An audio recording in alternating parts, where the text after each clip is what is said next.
Okay, hello.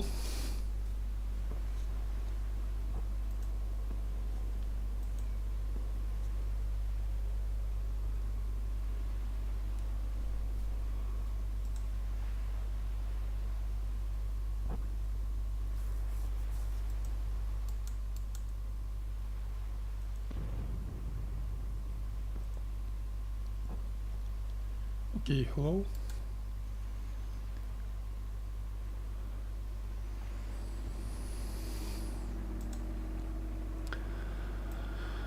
So today I'm gonna do a combat mission on P-40 after almost 2 months of absence. After almost 2 months of being grounded.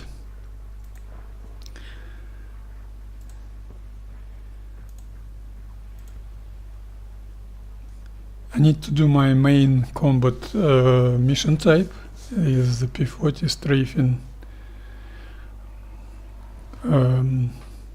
supply convoy, vehicle convoy. New map for me, never did it on Normandy from British coast into France.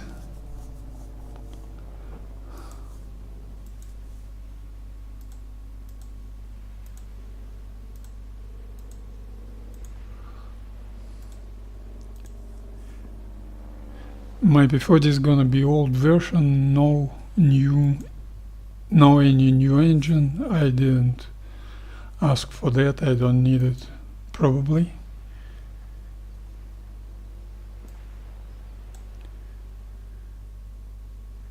No any modifications, just simple P-40E-1. All set and we're good to go. Start.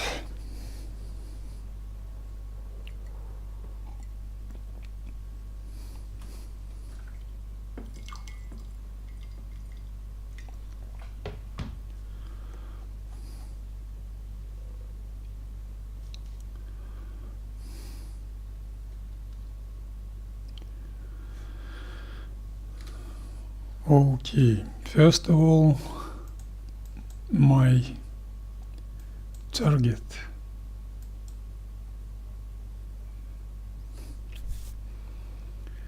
I've got plenty time, almost 4 hours. That's good for me. And my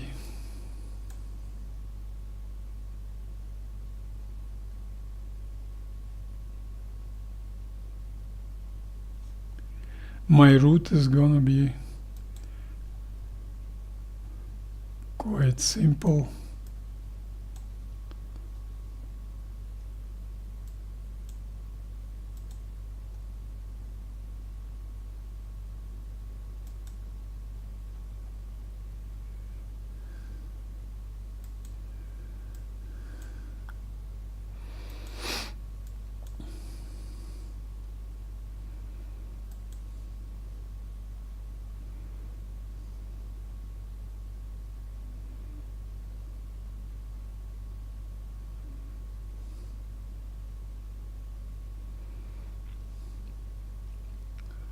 Okay, that's gonna be 200 heading, not maybe 205.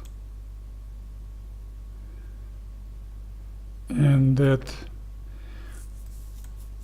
east wind is gonna shift me to the east, so I'm not gonna hit that enemy airfield.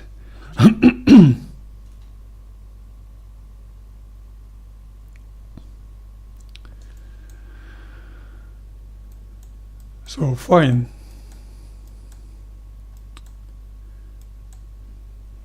Engine start readiness procedure. First of all, track IR settings. No, not that point.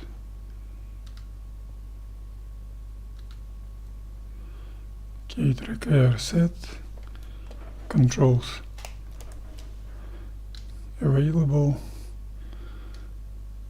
RPM forward, trims neutral.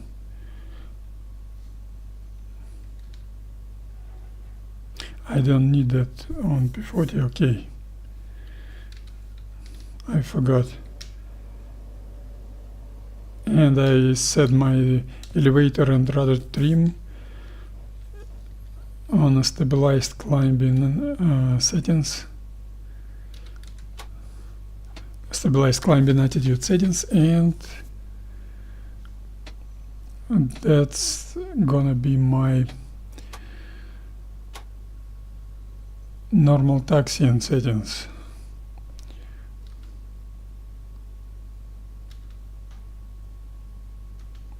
So that's the first time I play on this branded airfield, but unfortunately almost all coastal airfields got those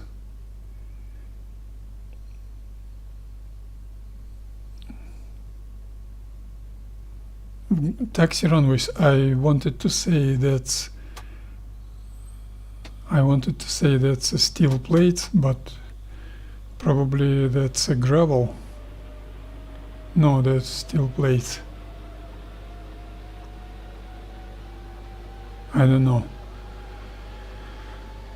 Very inconvenient surface for some airplanes, twin engine. But for P-40 I don't need to use any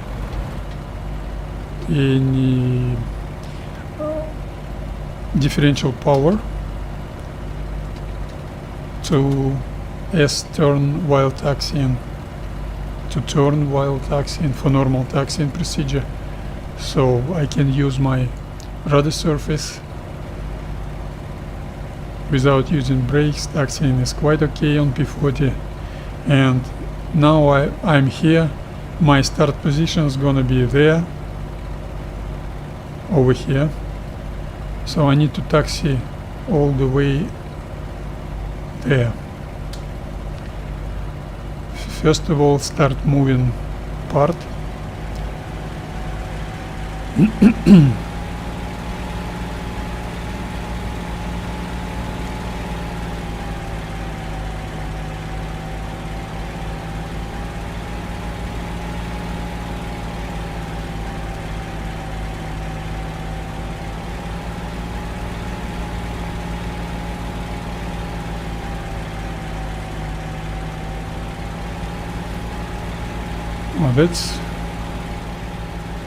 Is it a gravel? Is it a gravel taxi runway? If it is, that's great. I thought that could be steel plates. That's great. I love that airfield already. If it's gravel, I need to wait and see. I'm not accelerating on 1300 RPM power.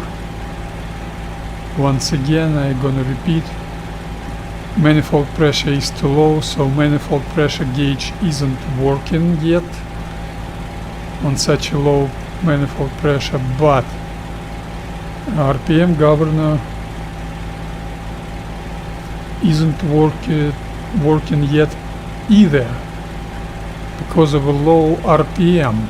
So my RPM gauge is working fine.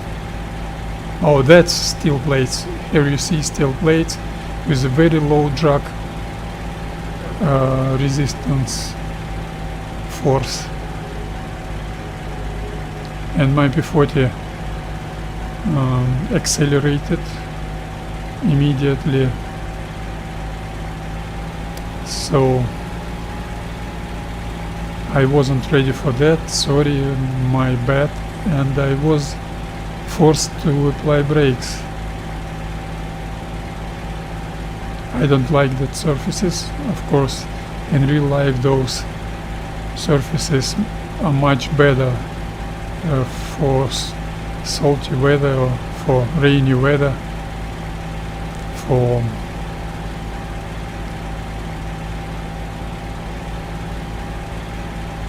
mud conditions, but in good weather, which is in the game.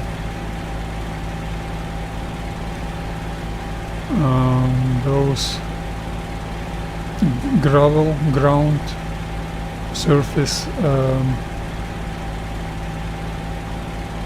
taxi runways are much better for me.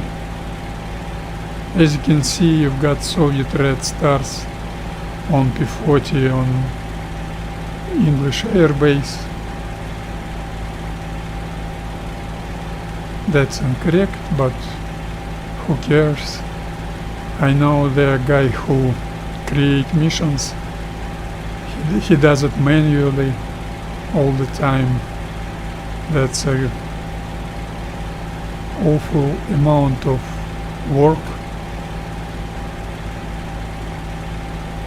So I don't blame him.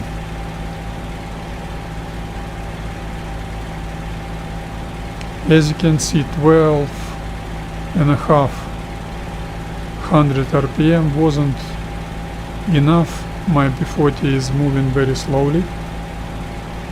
For normal taxiing speed I need 1290 RPMs on such a surface,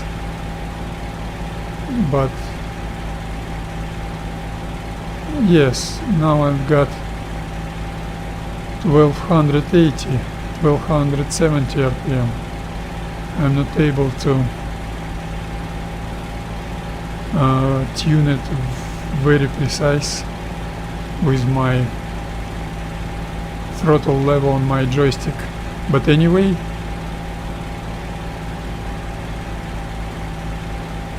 even knowing that taxi runway is quite narrow, I'm absolutely comfortable with S-turning on normal taxiing speed in doing that without using brakes at all. So that's a skill I like to apply. That makes my gaming better, not boring at all. And as I always say, such a way of doing that mission part, taxiing before takeoff, is a must do for those players who want to play in a group and do that in a proper way.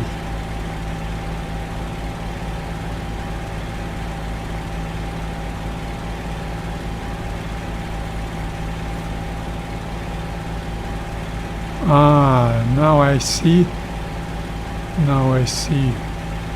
Slight turn right. I must say I'm very glad I've got that gravel surface to taxi, because I can apply higher engine power, almost 1300 RPM engine power, and if I would taxi on a steel plate surface like that surface on a landing runway, I would need to apply about 1000 RPM, and every touch of gravel like that would cause me to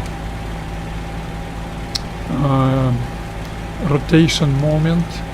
I would struggle to get myself to have rotation moment, and I would struggle to get myself back on a taxi runway. And this type of surface gives you the same rolling drag characteristics as a sidewalk, as a gravel and grassy sides of a taxi runway. So that is very, very good, very convenient. So I like that airfield. Some reason I had an opinion all such airfields have got steel plates, taxi runways. Not all that's very good news for me. As you can see, my flight time is not great. Sometimes that's 5-6 hours a week, sometimes 9-10 hours. That's not enough.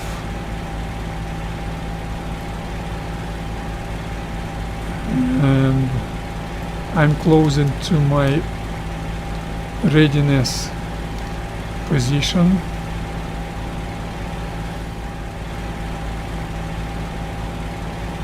Great classic airfield.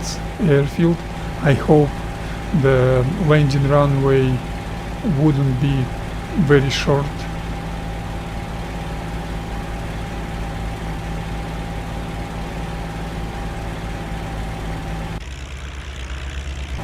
Taxiing speed is okay, maybe a little bit too fast, but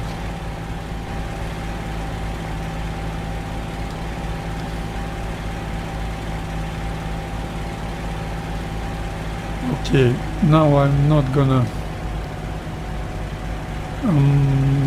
my takeoff heading's gonna be probably 175 or something like that, so I need to set my heading 175 plus 90 degrees, that's 265, and let's calculate some things about wind shifting. I'm gonna start over here, take off, fly 5 minutes straight, then left turn, another left turn, and get back to here. But I've got 2 meters per second 080 wind, so wind's gonna shift me in that direction. My formation pattern is about 1000 seconds, so I'm gonna shift 2000 meters somewhere there. So I need to do some adjustments. The adjustment's gonna be very simple. I'm gonna delay my fourth left 90 degrees turn. My speed is 84 meters per second probably. Let's calculate.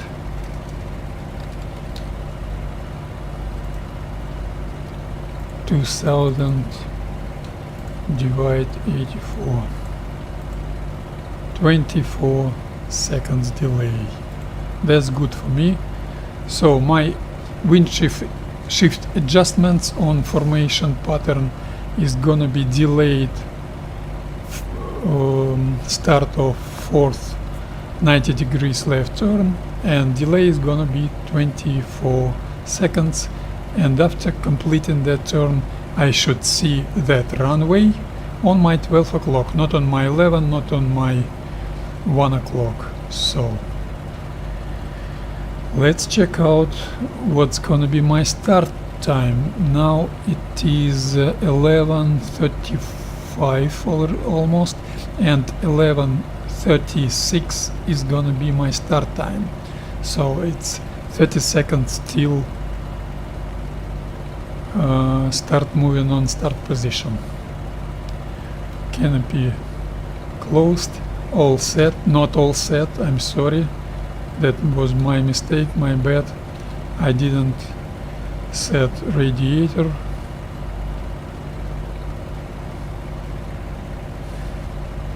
And I start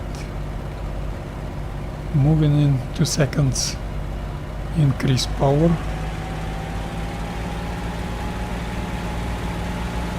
She starts moving and I turn left very gently, easy, not letting her spin.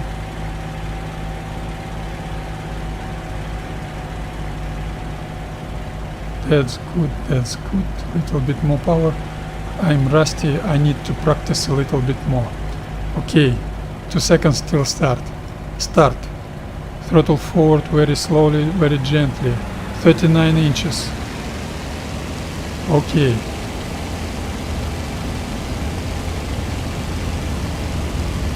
Power is a little bit too much. No. That's a bug. No.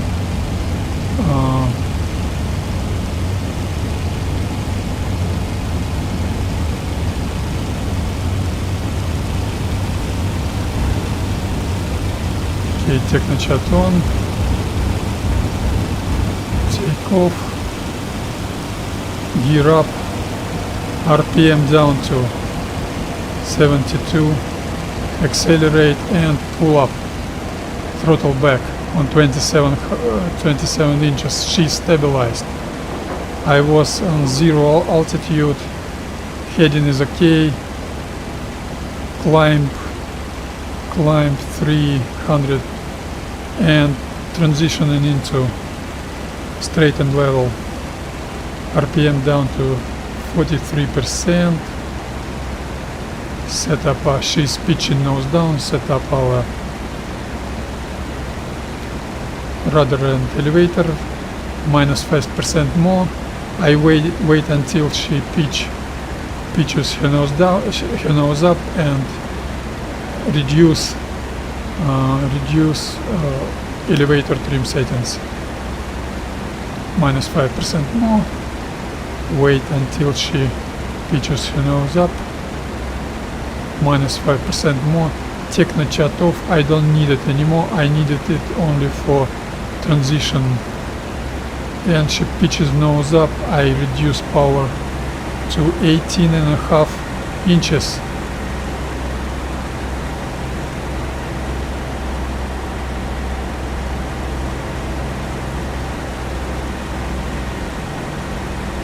Okay, let's make it 18.5. That's gonna be probably not enough. I need to increase a little bit. Anyway, she's stabilized. Heading is okay. I'm struggling to set 19.0.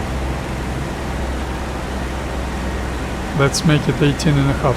And my next move is gonna be left 90 degrees turn in 41 minutes. 41.0 mics. As I said, 18.5 inches is not enough. I need 19.0. I'm struggling to set that value.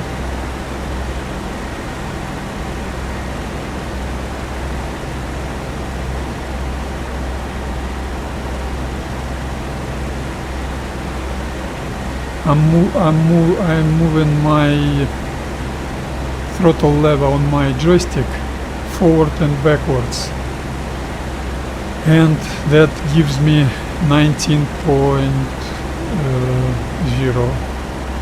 That's gonna be enough probably for her.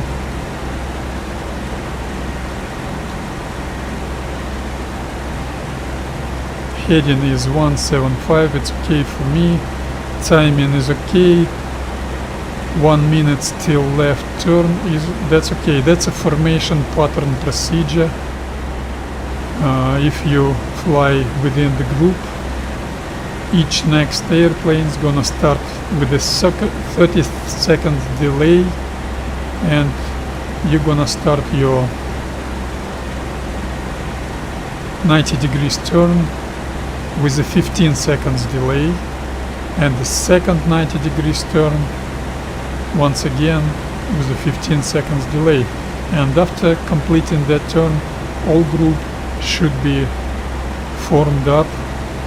That's a standard form up pattern rejoin element part. 15 seconds still left 90 degrees turn. My banking angle is gonna be 15 degrees. That's a standard. I'm losing altitude. So I'm gonna gain some altitude while banking, while turning. Additional power. So 19.0 wasn't enough. Let's make it 19.5. Manifold pressure. And let's gain some altitude. Those 250 feet isn't enough. And my new heading is gonna be 085.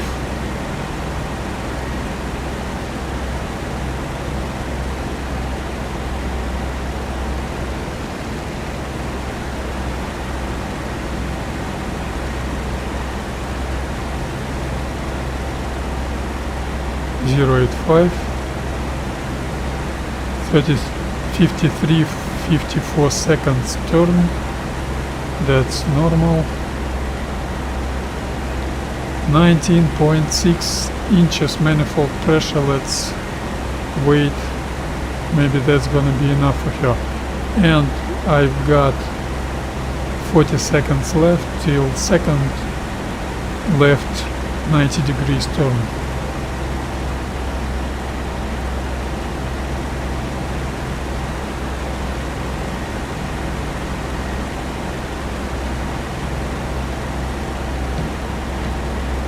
No, she's losing altitude some reason. I really don't know why. Not enough for her, probably. It's too hot. 20.1. 5 seconds till left turn. And left turn commence. Additional power, technochat off, I don't need it. My trim settings is okay, and I want to gain altitude while turning. That's convenient part of a mission of my route flying. While turning you're not quite stabilized, so let's use it unstabilized attitude to gain some altitude. My new heading is 355. Throttle back, nose down. I don't need her to slow down while climbing. Your airspeed is a key. So now I've got 20.3.4 inches manifold pressure. Let's wait and see if it's gonna be enough for her. And my third left turn timing is gonna be my start timing plus 13 minutes. That's gonna be 49 mics. 49 minutes 0 seconds, and now it's 44:40. So I've got plenty of time. If I would be in squadron, in flight, so other group members would rejoin right now and form up in a desired way. Maybe close formation, maybe abreast spread formation, maybe column,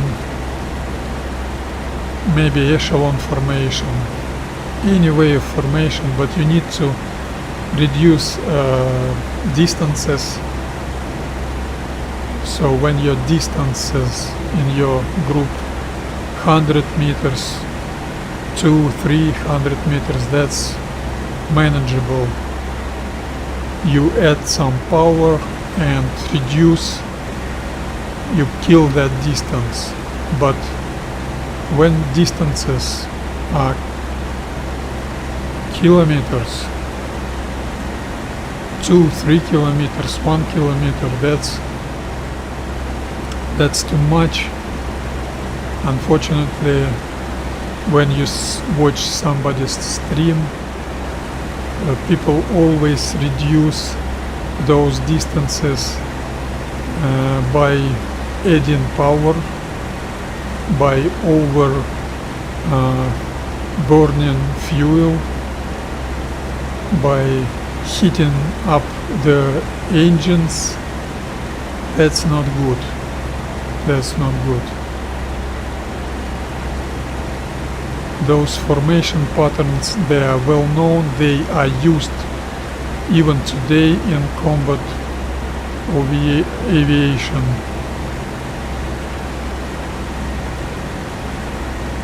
And they are very interesting to do them while playing game. They make your game not boring, quite interesting. They create attractive gameplay in terms of group flying. They make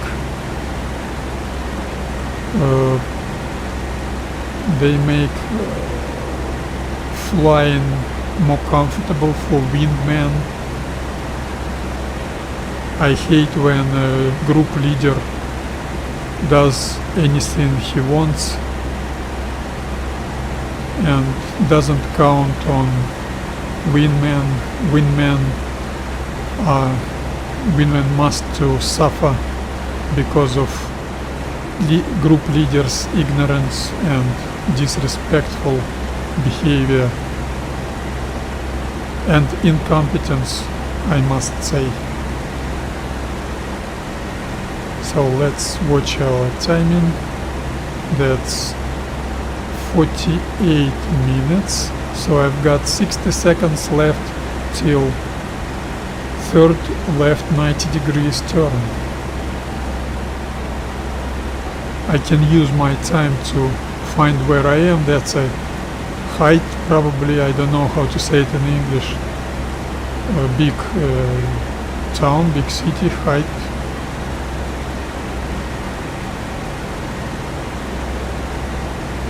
And somewhere on my 11 or on my 12 should be Limpton airfield.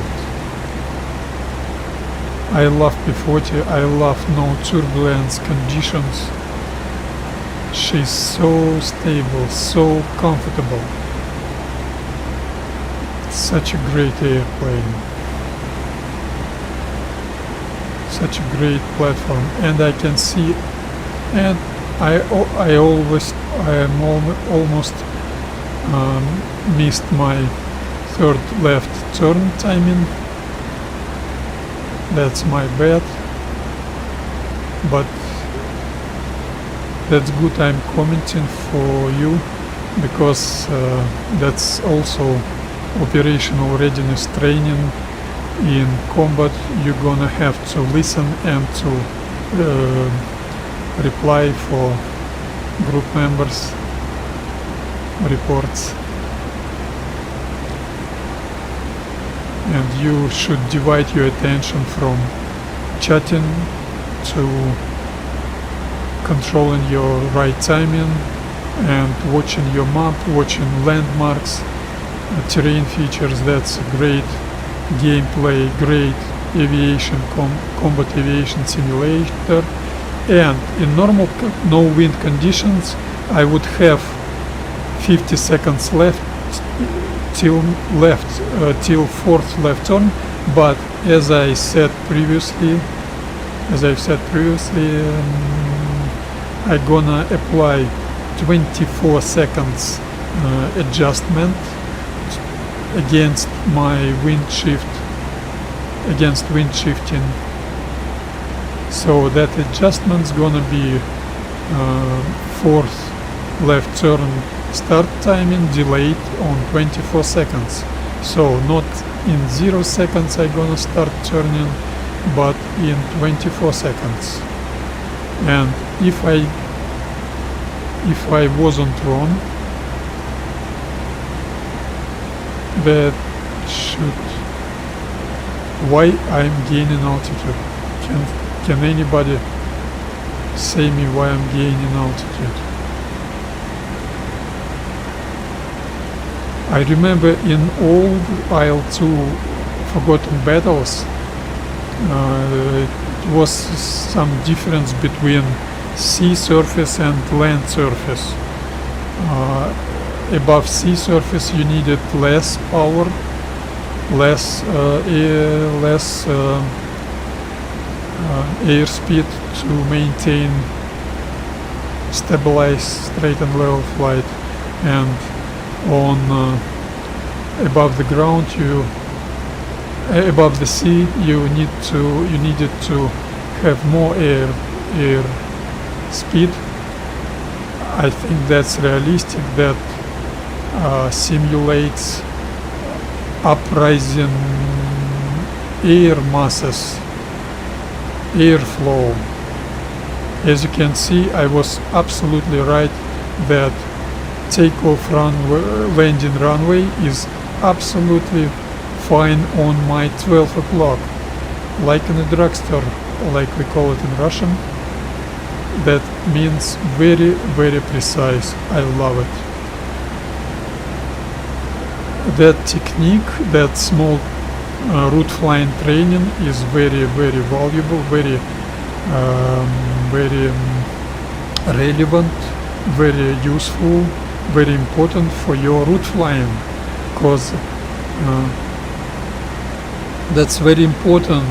The ground targets attack start position, when you break formation, when you go start your attack approach, the start position for that procedure is very, very important. So when you're able to pick that start position in a proper way, pick it right, you're gonna be able to do right AAA suppression pattern or something else. So in terms of group flying, you're not able to turn in a free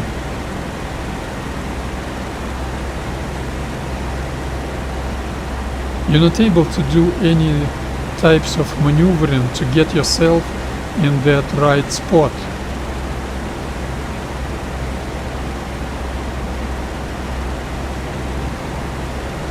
I'm very rusty.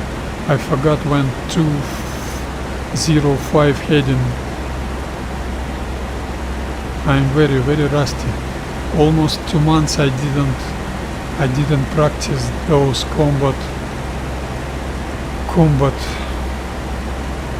missions on P-40. That's not good.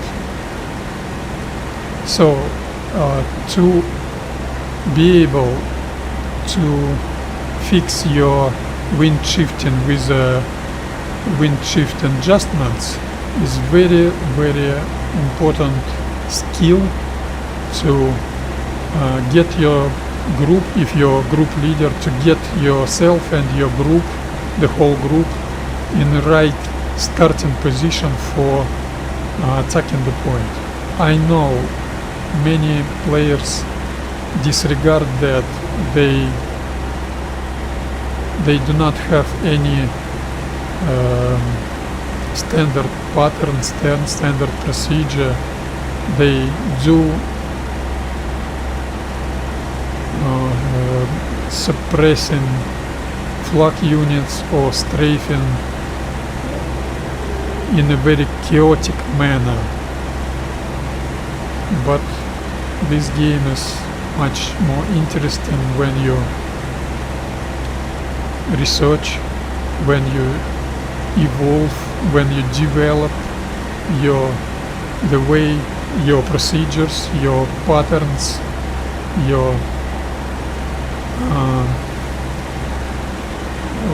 the way your do things.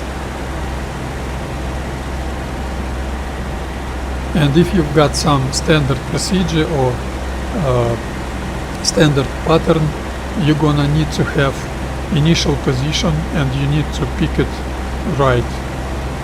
If you were wrong, if you made a mistake with picking up your initial point, the whole pattern is not gonna work.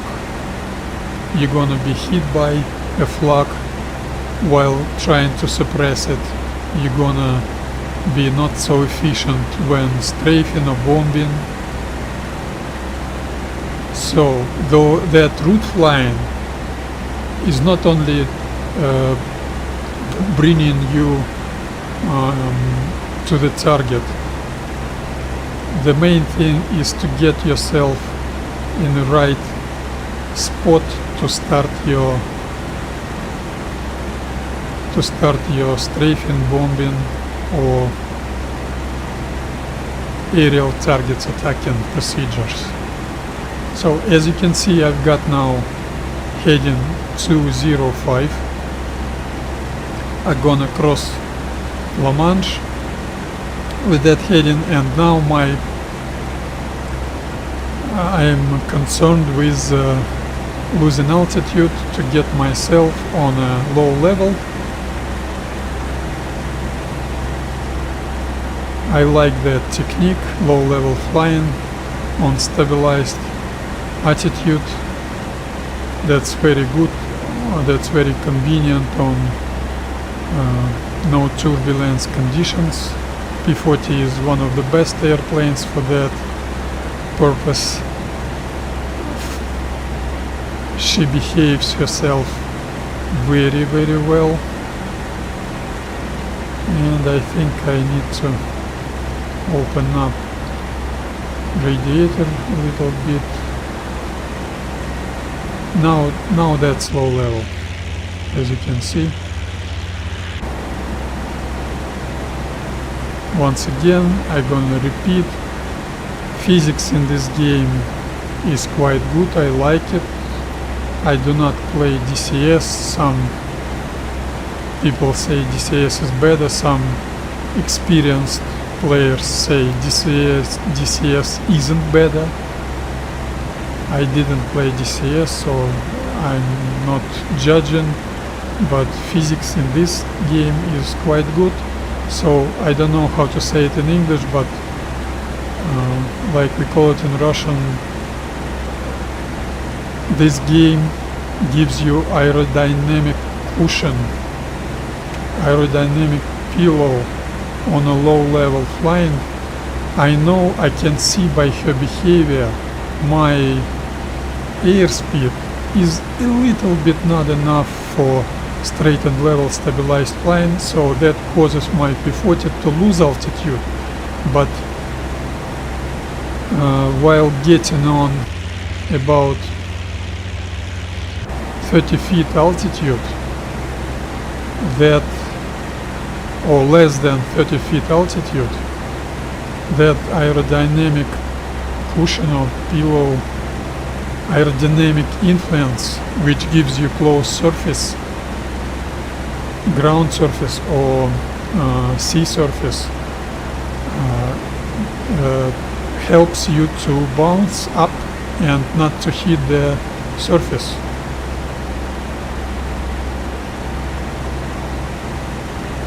Now I'm quite high probably.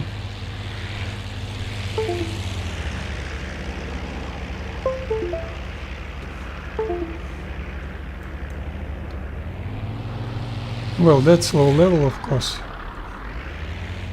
but I could be even lower than that,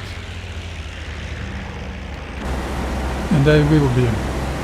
I'm gonna manage that with my radiator opening. I'm gonna open cold flaps, those flaps. Airspeed's gonna reduce and I'm gonna lose some altitude. As you can see, I've lost 6 degrees of heading. That's That was my bad. That's unacceptable. You need to maintain your heading.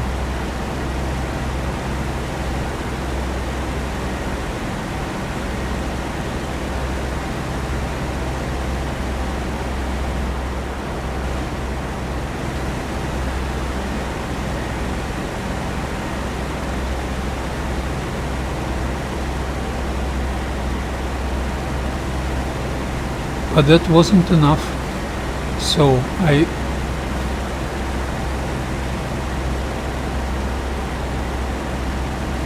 that wasn't enough. 20.4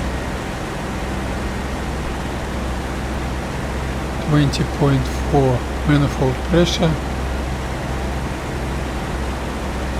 is too much, so I shut down my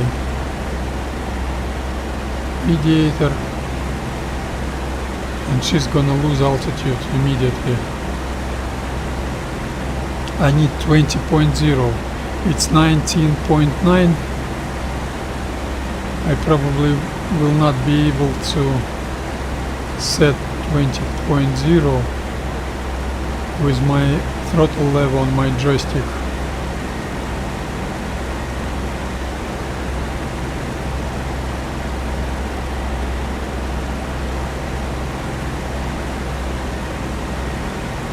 Once again, I do not use auto level, unrealistic feature in this game.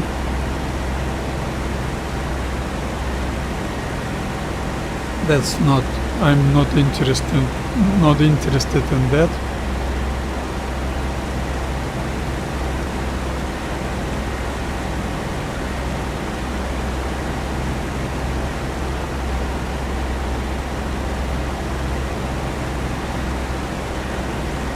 So anyway, 20.3, 20 point.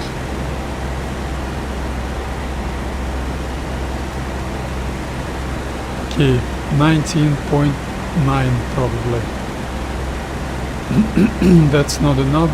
She's gonna lose altitude, but that aerodynamic influence of close sea surface is gonna help me to avoid touching the surface.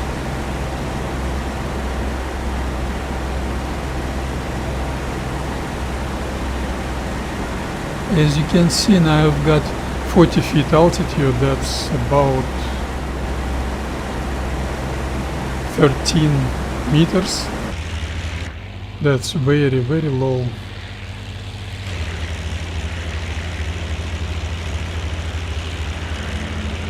That's low level.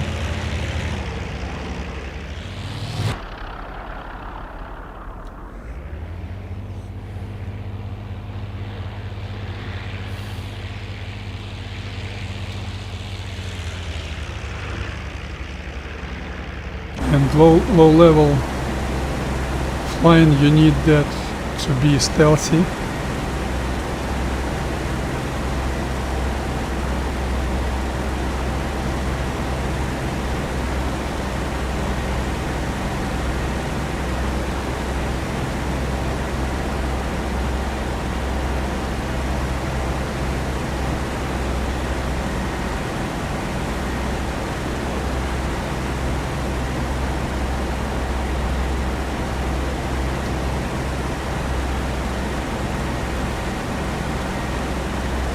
Anyway, I'm gonna try to set 20.0.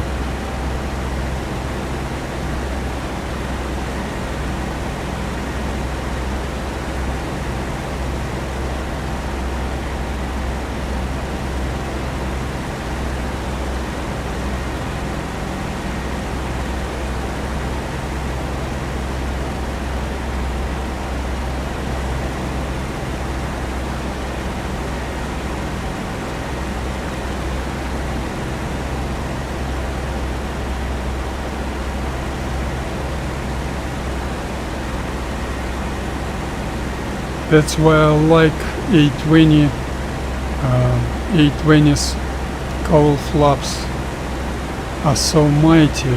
When you open or close them, 2 or 3%. Those flaps gives you very big speed, airspeed change, so you don't need to struggle with your throttle lever. As you can see, my manifold pressure sets on 19.9 or 20.4 inches, but I need 20.1 because that's quite hot. I've got no wish to close my radiator, and I don't need to open up cowl flaps too much. Those P-40 cowl flaps are not so powerful in terms of airspeed influence, and my throttle lever doesn't allow me to set up very precise manifold pressure.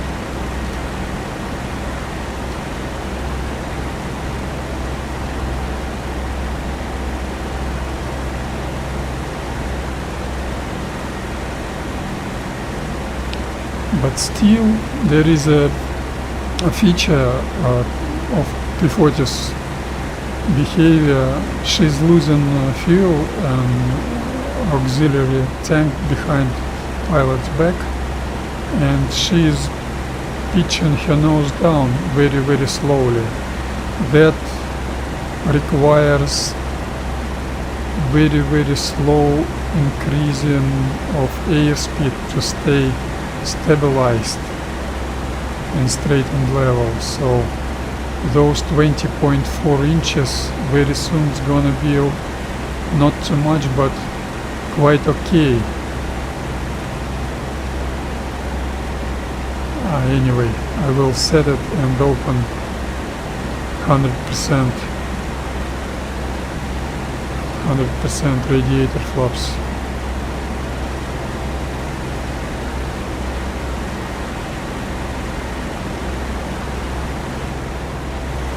Such gameplay would be very boring for me if I would play without a level, but I need to watch my vertical speed, I need to watch my heading.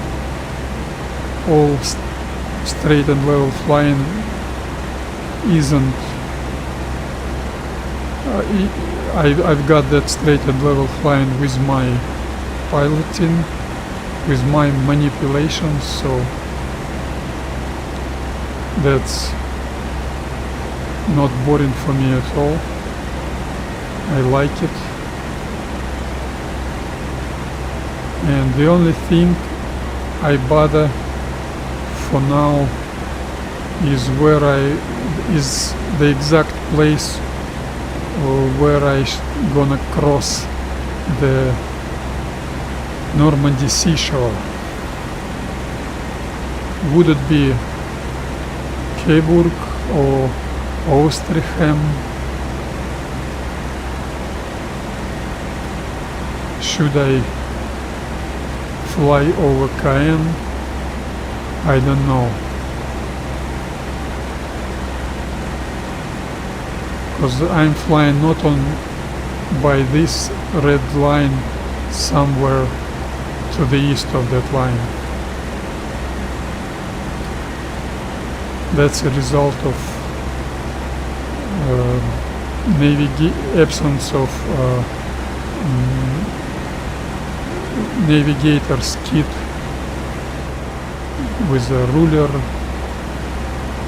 with pencil, with normal navigator's kit for navigation charts working. Okay, altitude is very low, so I choose to close my cowl shutters a little bit. Probably airspeed will increase a little bit. She's not gonna lose altitude anymore, but anyway, if not that, if we wouldn't have that aerodynamic influence on a low level, that sea surface influence, I would crash. And we've got good physics in this game that aerodynamic influence allows me to stay airborne and not to hit the waves, because while closing up to surface my lift force is increasing because of that aerodynamic influence, and I bounce back a little bit up.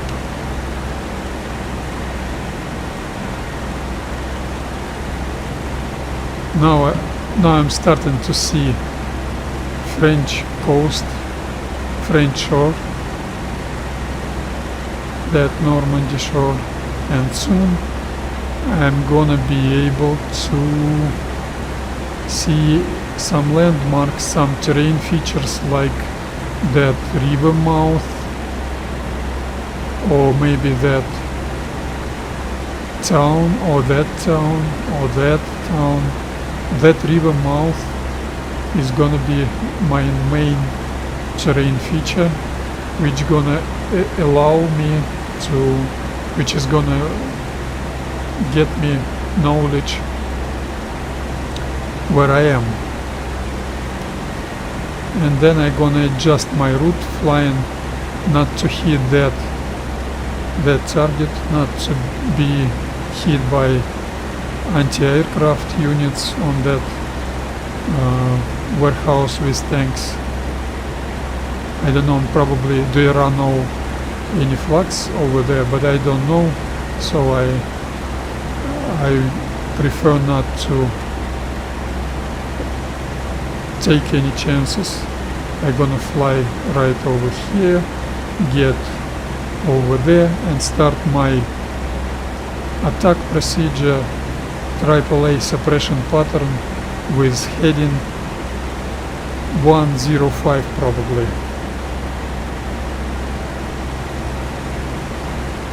So my initial attacking point is somewhere over there, so I need to approach with 285 heading, watch St. James crossroad and small town, turn left into 015 heading, and see the ground target and break right and start AAA suppression pattern.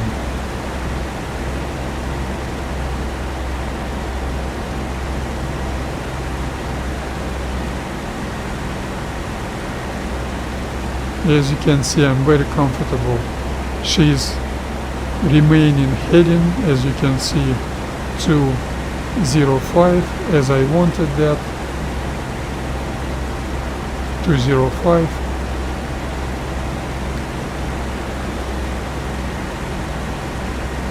P-40 is the best of all aircrafts I've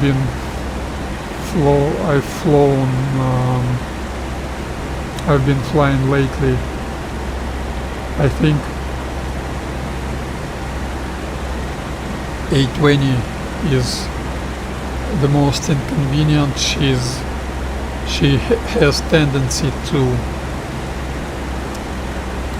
increase her banking angle very fast, so she's not maintaining her heading quite well. Mosquito is not so good as P-40, but still not so bad. P-38, I didn't fly it too much to say for sure.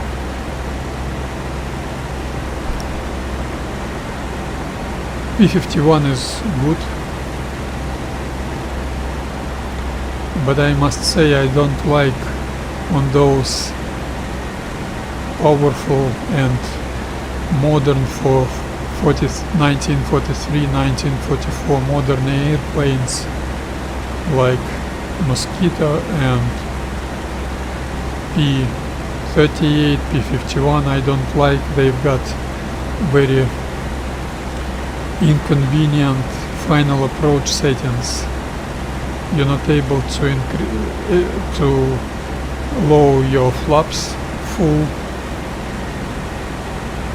You've got very high speed on final approach on descending. That makes your landing very long, landing procedure. So you need quite a big airfield for that.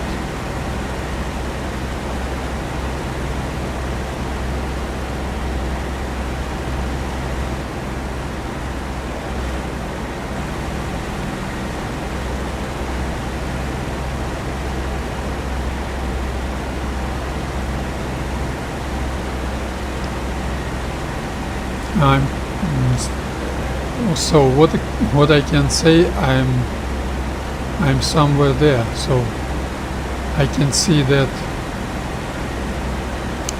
Cape, Le Havre Cape, I'm sorry, Le Havre Cape,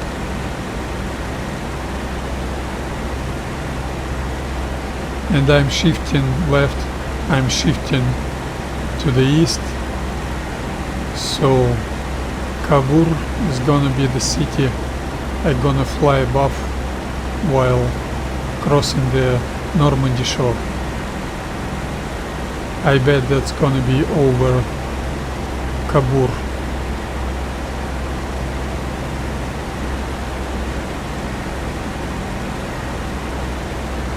Let's close radiator a little bit more. My P-40 is very low, that's low level.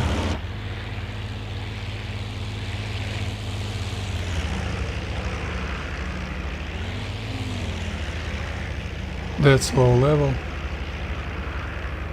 Very good low level, very easy for me because my P-40 is stabilized. I do nothing to maintain zero vertical speed. She's stabilized, and when she's stabilized her airspeed is constant, and that's why it's so easy to trim her, so she has minimum tendency to lose heading, which is very convenient, very useful for route flying, even if you a single airplane flight, and that's a must do when you're in group flying.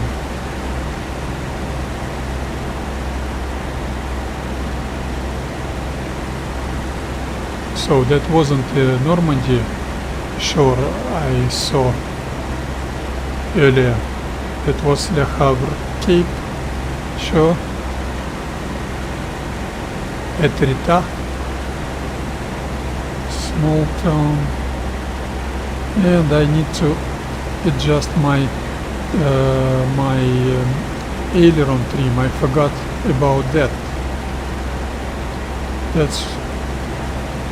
That's what happened. That's what you've got when you skip your operational training missions, and no combat missions, of course. That was the 2nd of January I flown last time on P-40 combat mission, almost 2 months. How can I call that airplane the main for me? That airplane is main for me, but I've got no time to dedicate my time for P-40. I didn't play Berloga for a very long time. I want to play Berloga also because my skills are degrading.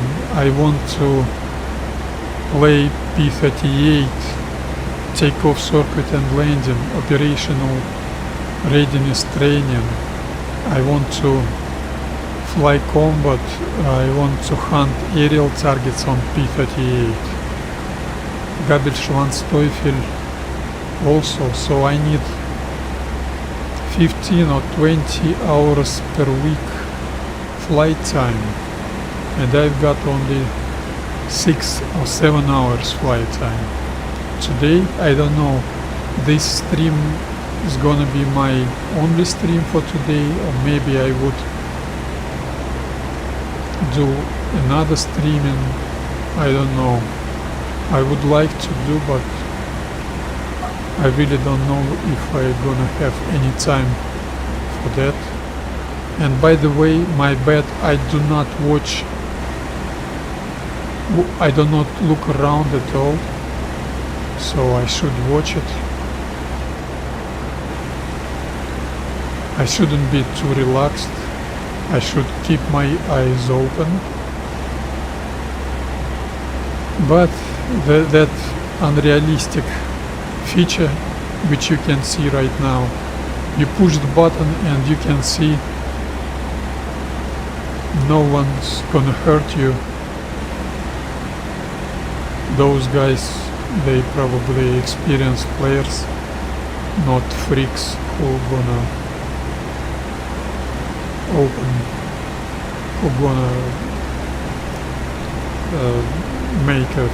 do friendly fire.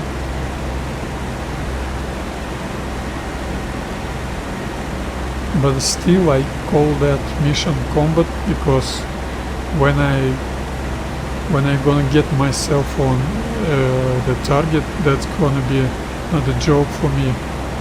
I bet at least 50% likely I gonna be shot down by, I gonna be damaged by enemy flak unit, and I gonna need to make very long return to base route flying. I would do that. I love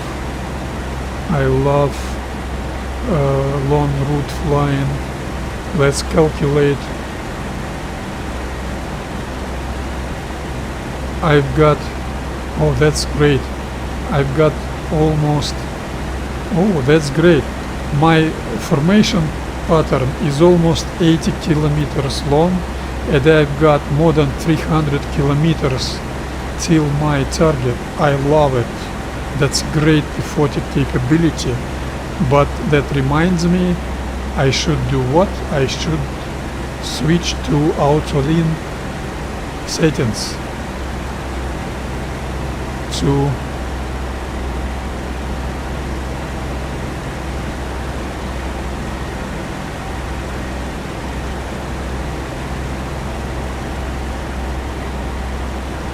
auto lean settings, so that auto lean allows me to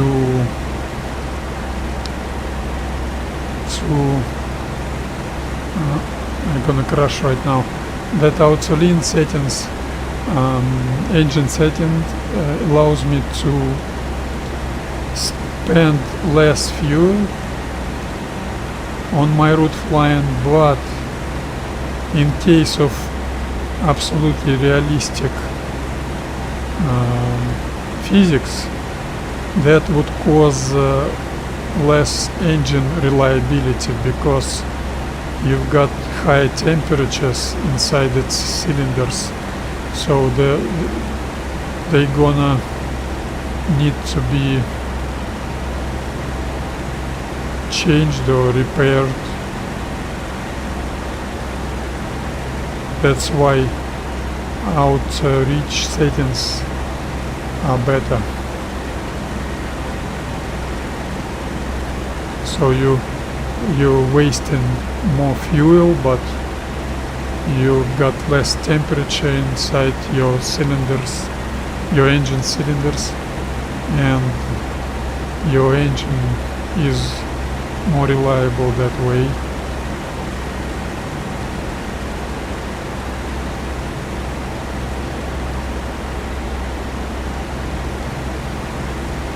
As you can see, I need to increase manifold pressure, so manifold pressure is also higher, so all those piston rings gonna suffer higher wear, so you're gonna need to change them, to fix them, to repair them earlier, or you're gonna have big problems on a dogfight when you're gonna need full power. But anyway, as you can see, I even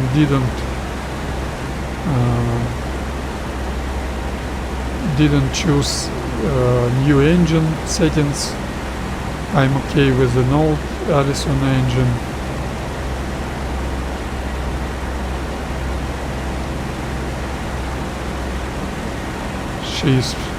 She's gaining altitude.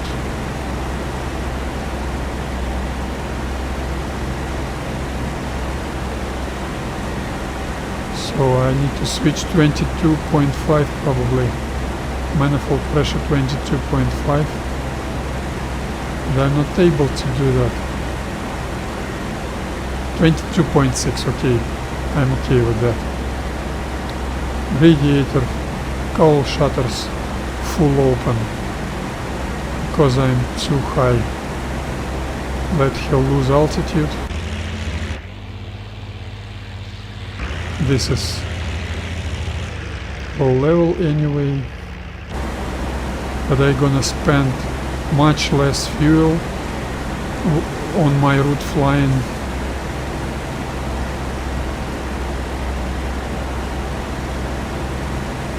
Manifold pressure is 22.6.7. She's gaining altitude, that's too much for her. Reducing 22.2.3. Excellent, excellent. I was able to reduce manifold pressure on 0.5 inches. That's very well. Closing radiator 50%.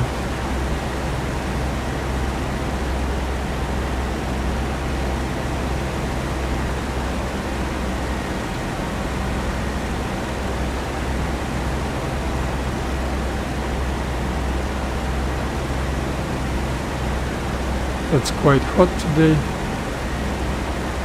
but coolant still is okay, temperature is okay, altitude is fine, I'm low level. I recognize that place where I was shut down on P-38. Last time I was 1 against 2. P-38 is mighty, P-40 is mighty. I'm gonna try it with a new engine. P-40 is practically, P-40 was 109 killer with a proper engine. She was capable of doing anything with 109 when you one-on-one. Of course 109 could run away, could climb faster, you could make a mistake, but if you're not too bad, you're gonna be comfortable in P-40 against 109. And what I can see here, is it a river mouth or what?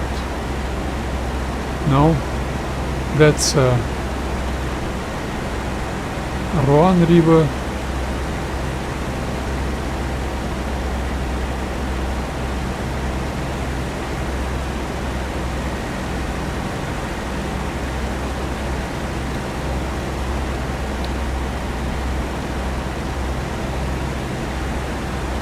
No, that's not river mouth.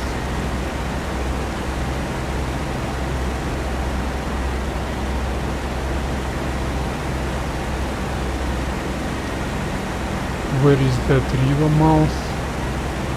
I want to know where I am, cause when I gonna get myself on the land surface, when I gonna fly above the ground, I would like to know where I am. Those roads, those bridges, those forests, those towns, small towns, cities, they all very, very good landmarks, terrain features to know where you are.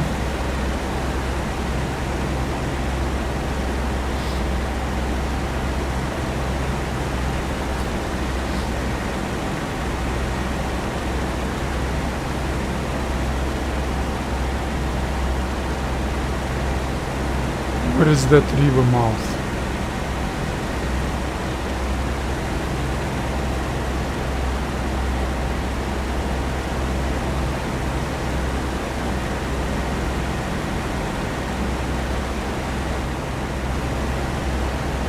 I hope I will not catch any enemy navy unit.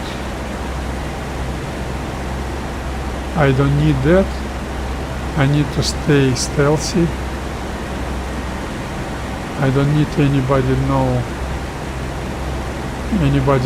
I'm here. That's not my aim.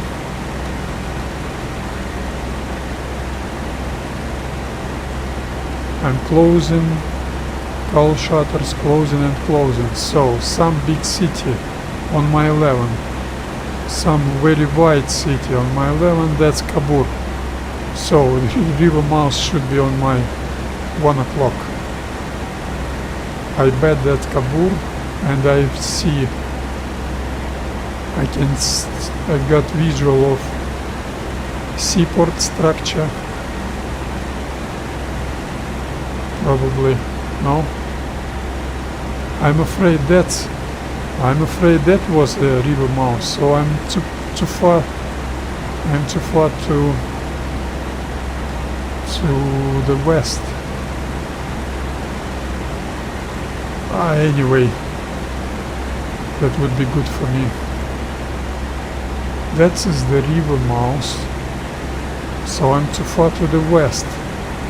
I could get that Christot airfield. I don't need that.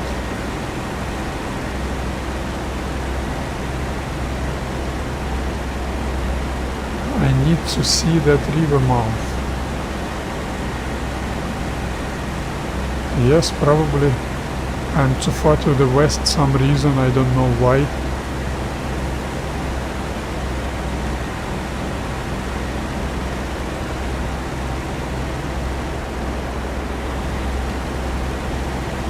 I really don't know why. So let's wait and see where I am. That's very interesting part of the game. And I can see enemy navy unit probably, or something like that. Are those contact ships or surface structures? Maybe that Bernier-sur-Mer town with some seaport structures, or Lyon-sur-Mer. What is this? This city, this big town, another big town is Cabourg and Villers-sur-Mer, I bet. I lost my heading, I'm sorry for that, that was my bet. I need to know where I am. So no river mouth on my left. That's good. That's good. I'm somewhere here. So the river mouth should be on my... probably over there. So I bet I'm somewhere here.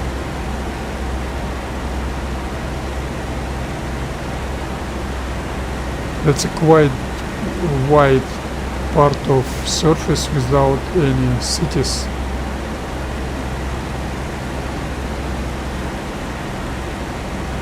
no, that's not it.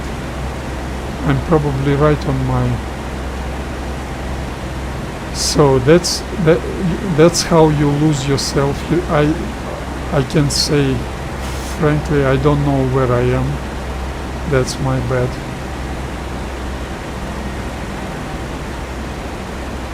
That's why you need navigation kit. You need to be able to draw.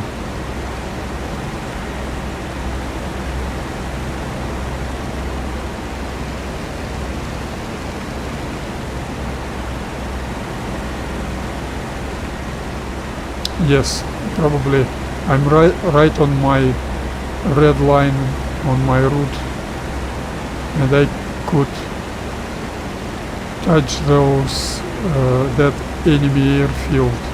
I don't need that, so I'm turning left. I'm not gonna miss my route path.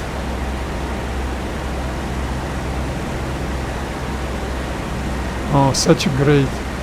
That's another airfield. I'm gonna stabilize right now, not hit the treetops. And that airfield is a Hermanville airfield. Oh, that's a godsend.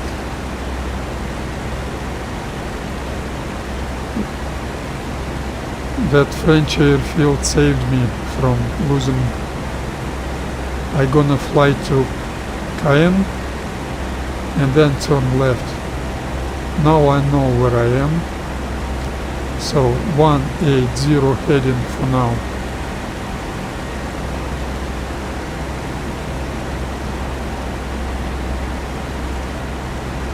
So I missed myself. I didn't know where I am, but not that wasn't a huge mistake, huge error, because I knew the area I was in.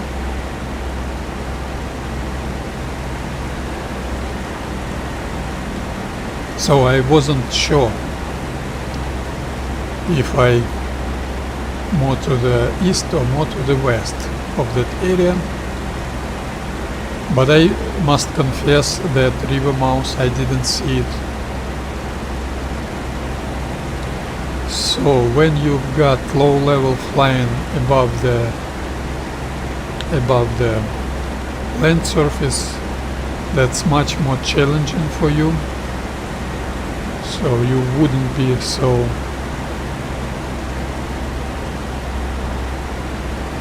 relaxed. I need to dive from time to time, like now. I reduce manifold pressure for about 5 inches and pitch nose down. I need that not to increase my airspeed while losing altitude, but I follow the surface, very beautiful Cayenne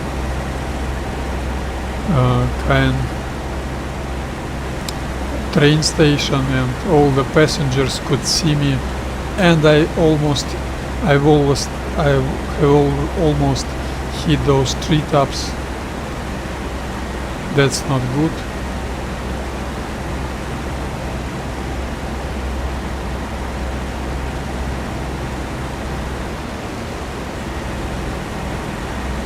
Now land surface, ground surface altitude is increasing.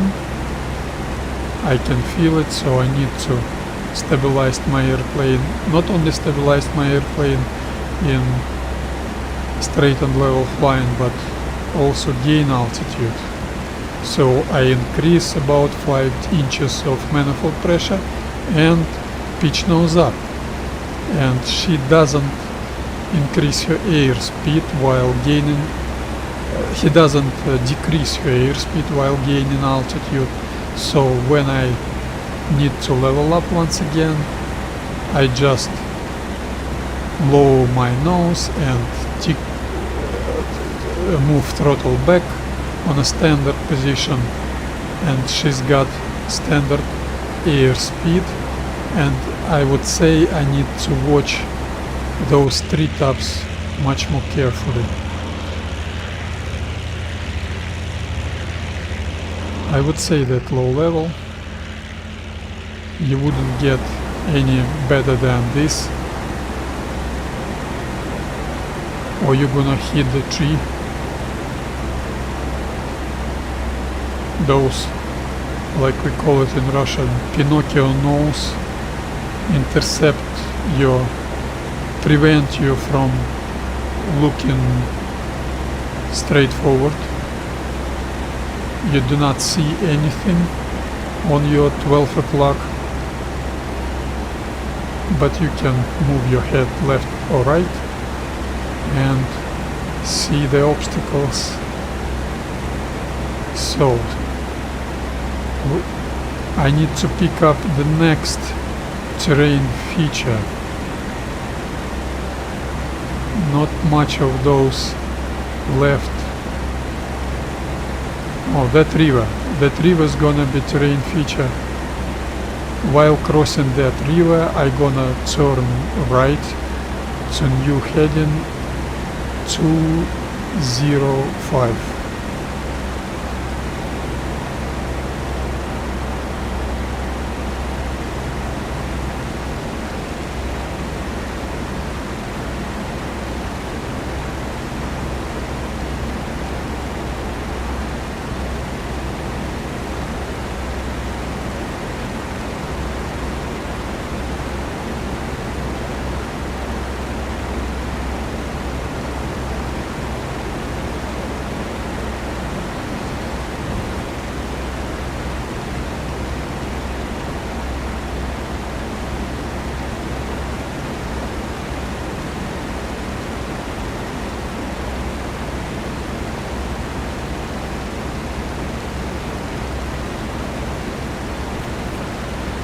Well, if some of you watch this, I'm sorry. I understand that way of playing is very, very boring for you, but I really miss such an opportunity. I appreciate for historical HAW Training Server, the best server for me. It gives you nice weather, no turbulence weather, techno chat. I need techno chat for my transitioning from one stabilized attitude to another. I don't need it in combat, I don't need it while I've set trims. And long distances and relatively long mission time. 4 hours, it could be 7 or 8 hours, but 4 hours is also very well. I hate when other servers gives you only 2 or 2.5 hours mission time. That's not enough for long range missions. I love long range missions, so my route flying, I need not to miss. Right now I need not to miss that river. While after I cross that river, I gonna turn right.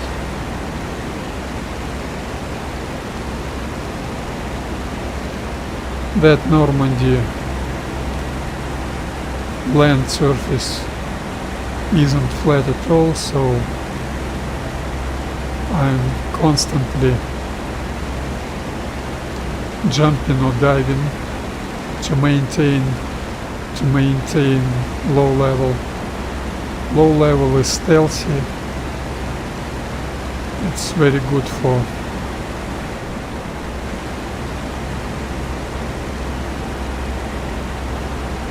to get yourself deep into the enemy territory. And if I would be within the group, I would have for example, if I'm in leader group, I would have second flight on my left wing and third flight in a spread formation on my right wing, and the interval's gonna be about 240-250 meters. Now, as you can see, I need to dive. Ground level is decreasing, altitude is decreasing.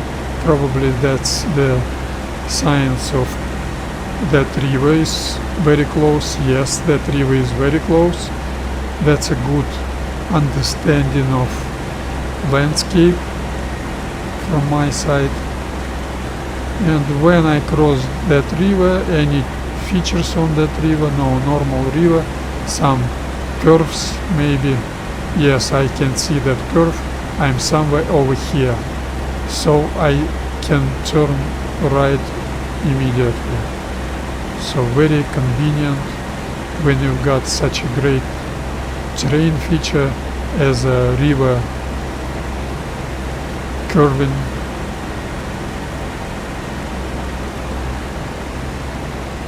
Jumping 205 heading. My turns are bad. I'm sorry for that. Jumping once again. I do not repeat that surface profile because that wouldn't be possible. Distance is too short. Too short.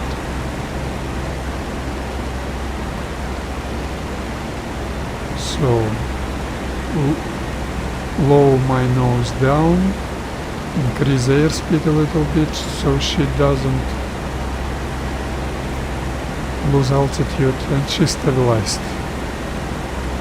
She's stabilized. And now I do not dive, I do not lose altitude now. I'm okay. I need to watch my map and pick up my next terrain feature. My next terrain feature is gonna be 2 railroads, maybe railroad crossing and road and railroad crossing. Probably on my 1 o'clock.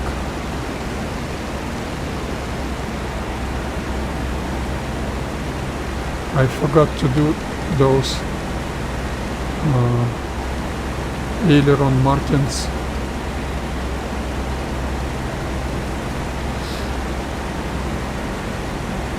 You need them to reduce your radio transmissions.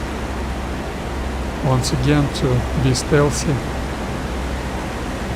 And let's dive. Just a little bit diving. Nose up, nose up, nose up, pull up.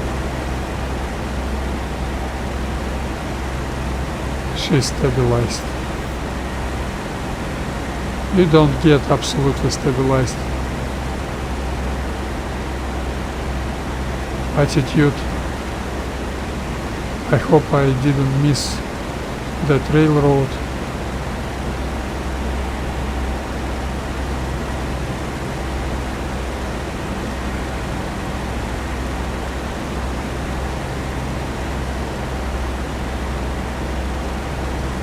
Oh, some small pond I can see. Very convenient. That small pond in 311.6. Now I know exactly where I am. That's a railroad. I need to dive a little bit more. Now I know where I am. No GPS. I've flown for about 300 kilometers, but I know exactly where I am because I've got a perfect map, perfect navigation chart. Unfortunately, I've got no any navigator's toolkit.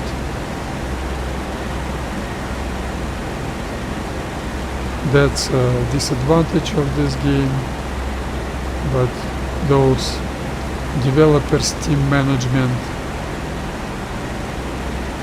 they've made the decision, we don't need that. They were wrong with that decision, but what can you do?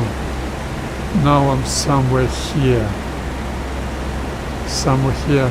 Next double pond, double small lakes is gonna be on my 12 o'clock, probably jumping once again. Plus 5 inches manifold pressure, pitching nose up, pulling up. She is gaining altitude, she is climbing while not losing airspeed. Airspeed is a key for stabilized flying. A little bit more power. Pitching nose down, pushing stick forward and throttling back. I will not dive anymore, I will not lose altitude. I know I'm too high, altitude is too much.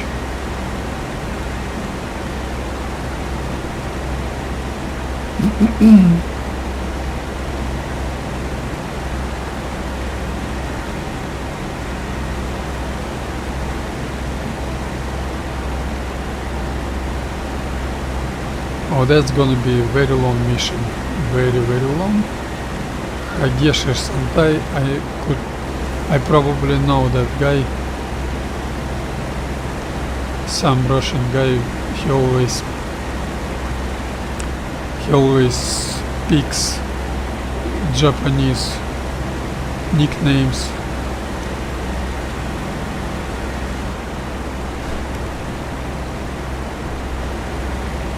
Well, if they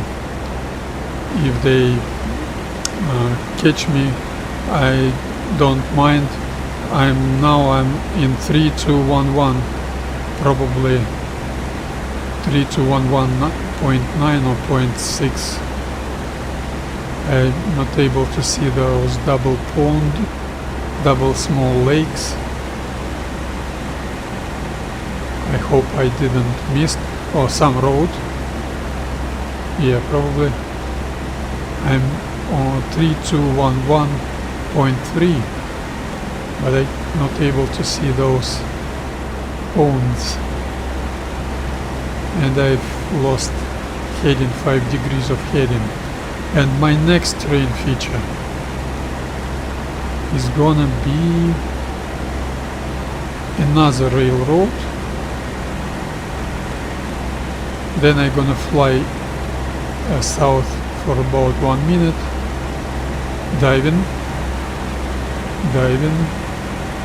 for about 1 minute, and turn right on new heading 285. That's the railroad. Let's check our timing. In 45 seconds I've crossed that railroad.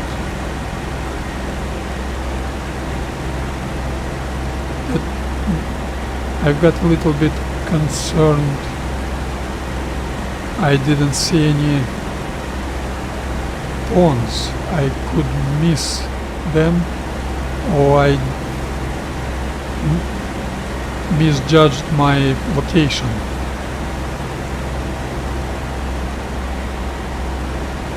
And that's not low level. But anyway, soon I'm gonna turn right. I don't need it. If in case of group flying, left flight will be turning 3 seconds earlier, and then myself, and then right flight. That's a delay which gonna enable you, which gonna give you perfect formation after completing this turn. If you were maintaining the right intervals. Intervals should be 3 airspeeds. Airspeed is about 87 meters per second, maybe 87, 88 meters per second. So 3 speeds interval is about 260, 270 meters. And you can set it by your eye view appraisal. You don't need special training for that. Any experienced player could do that. Of course you need some training, but that training, about 3 or 4 attempts in 2 or 3 weeks, very short attempts, and you're gonna feel yourself comfortable in that part of visual appraisal skill. I can see a river. That's perfect for me.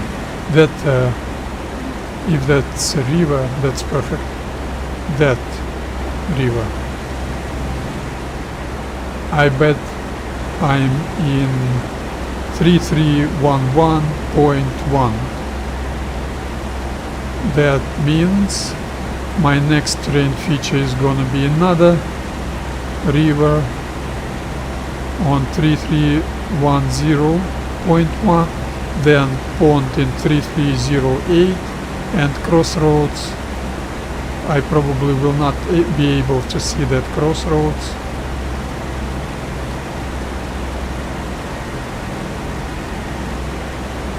And I will turn left for now. I will turn left because I don't need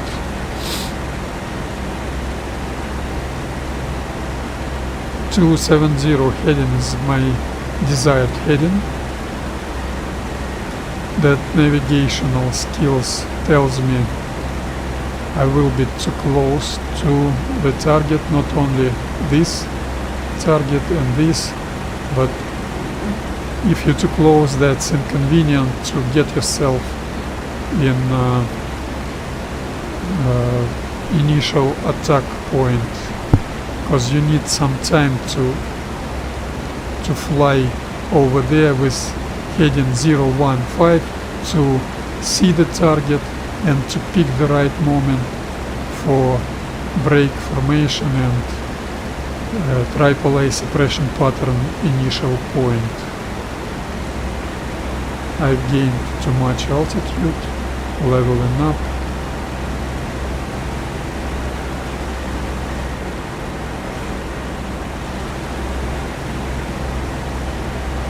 Oh, those guys exited. I bet that was too boring for them. They have overestimated the boring resistance capabilities, and that isn't boring for me at all. I would fly, if I would be able to dedicate my personal time for that, I would fly much more. I'm too close to objective, I would say.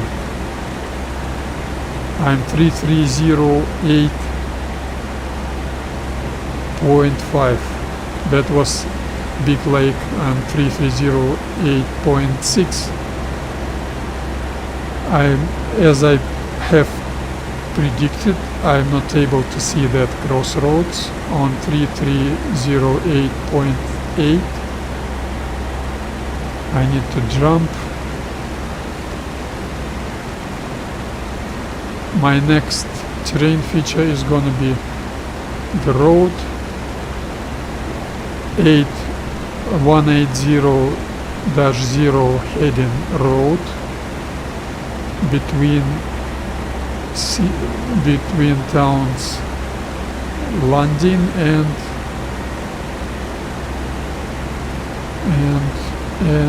Saint Hilaire du Horquet.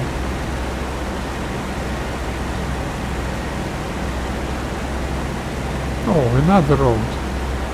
This is 3308.4 road. Where is it? I'm right above that road. I've always hit the trees. I've lost heading.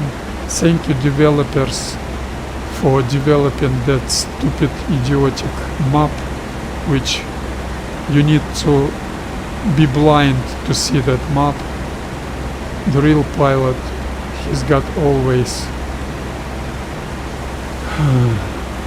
feeling of what his airplane doing, and he's got peripheral view of airplane behavior, of banking angle, of pitch angle. Thank you very much, developers, for not letting, for lowering the bars after IL-2 Forgotten Battles, when you had map in the corner of your screen and you could watch your map and maintain control of your airplane attitude. Thank you very much, developers, for that. That's very wrong. That's disrespectful for users.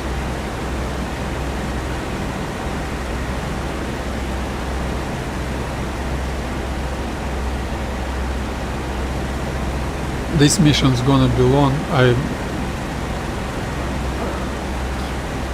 I'm almost out of my water supplies. But anyway, that's a great mission.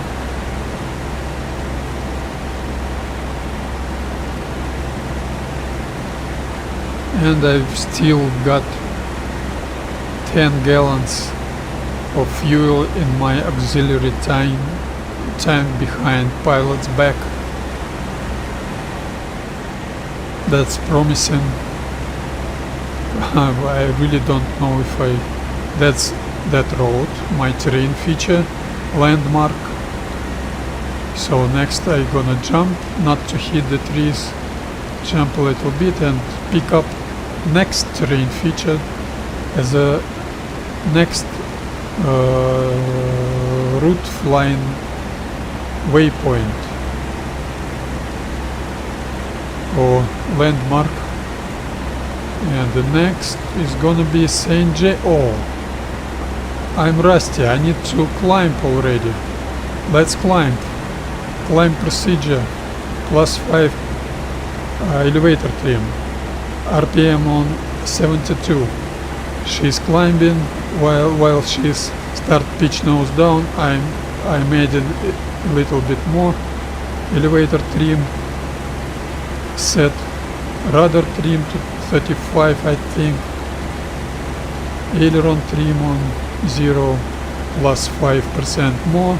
I've lost 10 degrees of heading, that's 5 degrees of heading, that's unacceptable. And +5% more, and 5% more, and 5% more. Technochat off, I don't need it anymore. Power forward. And mixture settings on auto reach, and I gonna see the target very soon. That's why you need to practice. I was so rusty, I forgot I need to climb. I wouldn't be able to attack the target if I'm on low level. That could cause very much a mission failure. So I need to be aware of that. I have always missed the start climbing timing. And that terrain feature St. James is on my 12 o'clock. I'm not able to see it. I was aware of that mistake, but I did it anyway. But that river shape is good for me, so I'm turning right now. You always need to plan your route flying not to hit your landmark if it is a airfield, or if it is a small town, not to hit your landmark very precisely. So you need to have deliberate error to see your landmark on your 11 or 1 o'clock, not on your 12 o'clock, because your engine canopy is not gonna allow you to see the target. That could cause very much mission failure, additional casualties. I saw that on other guys' streams. Okay. Set up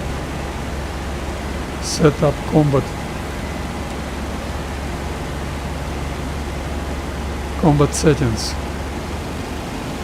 30 inches manifold pressure.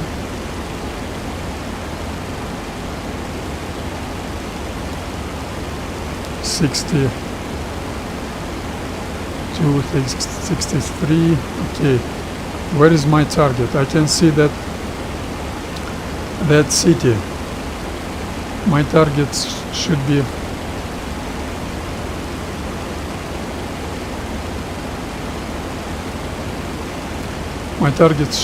on my 2. I can see the road. I'm exactly where I should be. Perfect approach, brake right, brake right, brake right. It's too hot, I'm gonna open my cowl shutters a little bit more. Perfect approach. My route line was excellent. I like it. Okay, now let's try and do some strafing, some AAA suppression. I'm too close. I know that last vehicle is gonna be flak unit. I need to have airspeed, I need to maneuver.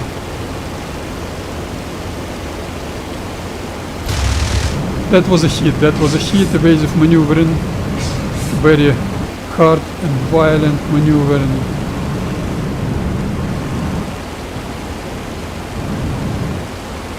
I know in real life you wouldn't be able to know which vehicle is a flak unit. That would be very, very hard for you, but you will not strafe them alone like myself. Okay.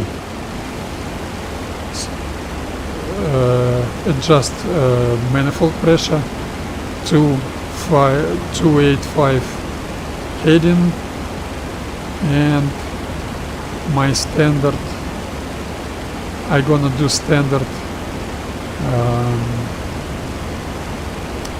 rejoin pattern. That's a base. I have some terms. Base heading that was 015 for that pattern, and 2 quarters heading that's gonna be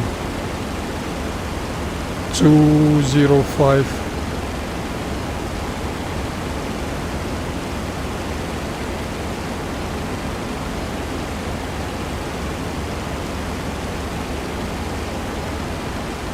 I'm gonna wait about 25 seconds on 2 quarters heading.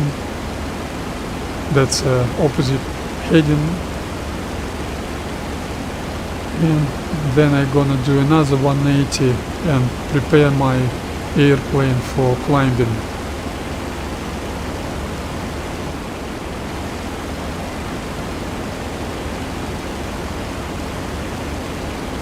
I'm gonna set elevator trim to 70%, rudder trim to 35%, not gaining altitude, and after completing my 180 turn,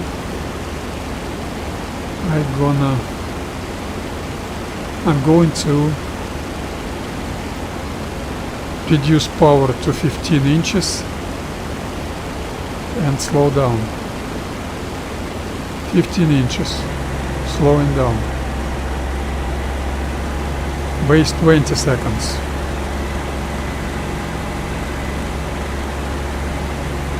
Base 15 seconds. Base 10 seconds, that means 10 seconds till left turn. Base 5 seconds. And left turn commands.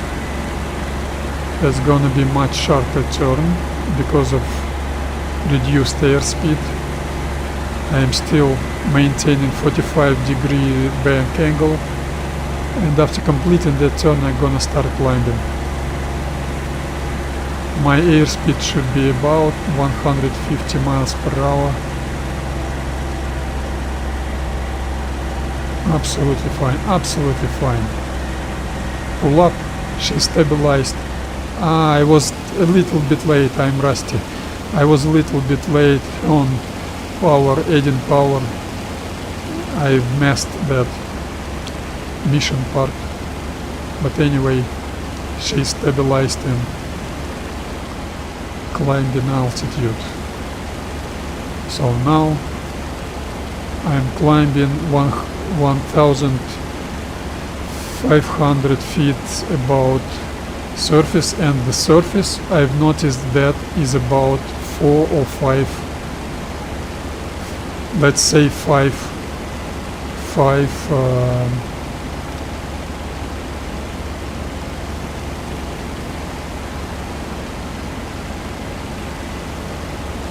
500 feet altitude. I had a mistake, not 205 but 195. My heading is 195. 205 that was my bad. That was my mistake. I'm rusty. I'm okay with operational readiness training, with straight and level flying, with takeoff circuit and landing procedures, but I need more combat practice, because I'm losing skills, I'm forgetting how to do things. And so 500 feet plus 1500 feet, that's 2000 feet, 2000 feet. When I get that 2000 feet altitude, I start right climbing turn, standard turn. That's a good opportunity in group flying to rest, to cool down your engine.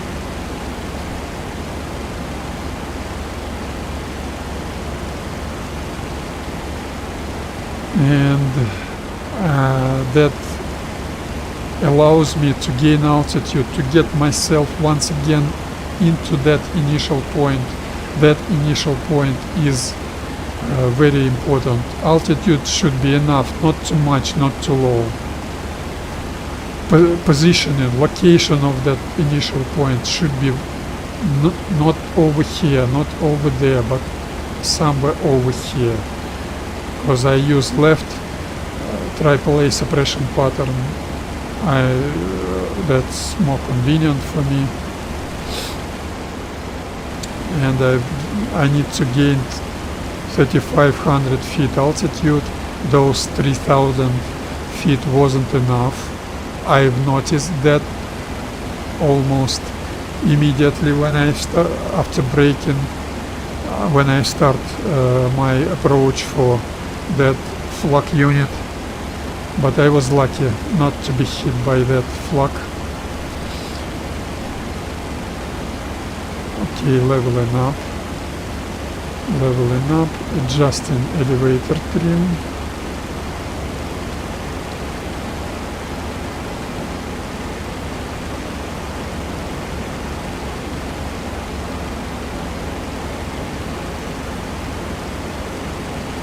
Adjusting elevator trim, adjusting rudder trim, and my power is okay.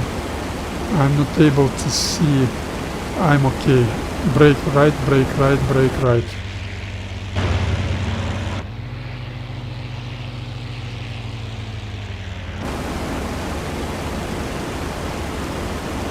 My target is over there. I'm quite far, that's good. I'm gonna gain some airspeed. Too much airspeed also not good for that AAA suppression pattern. You need to have speed, as much speed, airspeed as you can, but you need to maneuver and you need to hit the target, so too much airspeed wouldn't be good for you. I can see my target, I'm okay. I'm still accelerating in level flight. Now I start diving. My sight interval is okay, a little bit less than I need, but I would say okay. What I need to notice, my airspeed's gonna be too much, so I need to level up and target and aim the target earlier.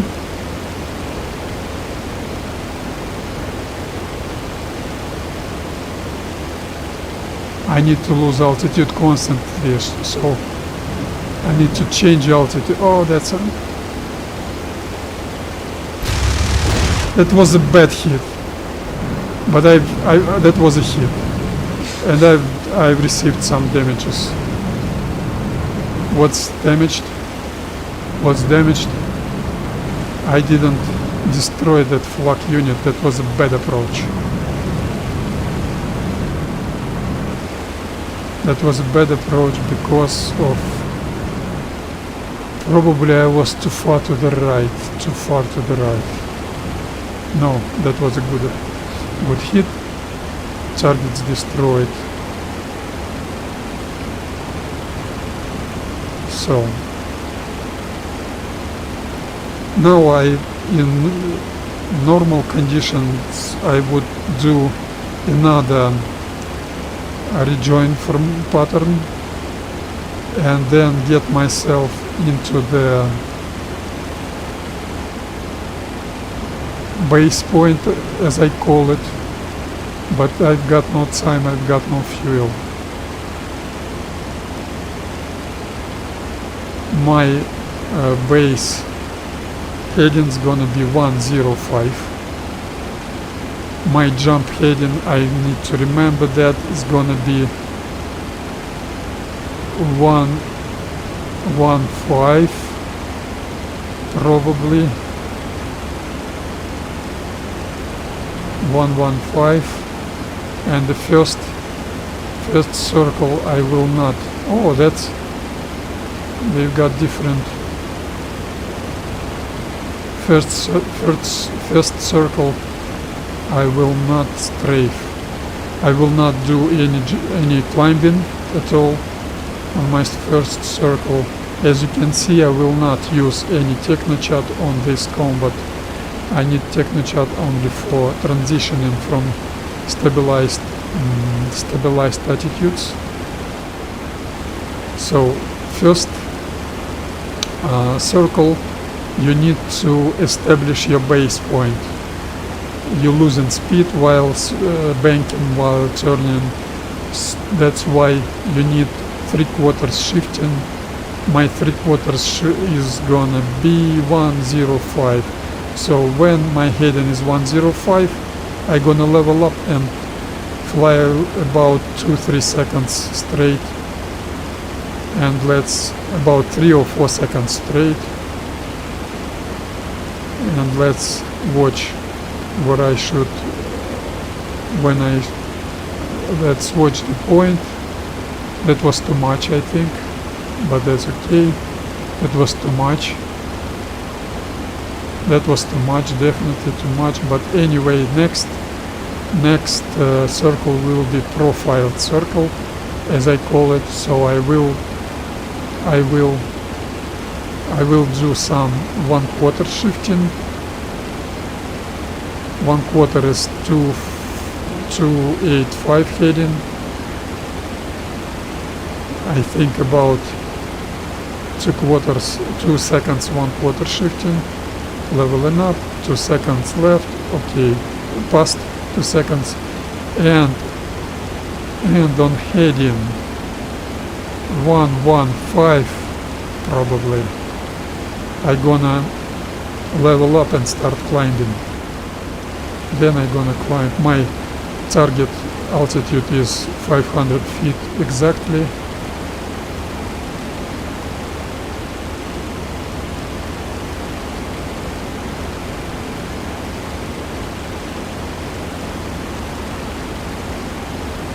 One to 0 I'm leveling up, and 115 I'm climbing. And watch my vertical speed, it should be more than 2,500 feet per minute, less than 3,000 feet per minute. And I climbed 1,000 feet, 1,200 feet above the ground. So that's 1,700 feet.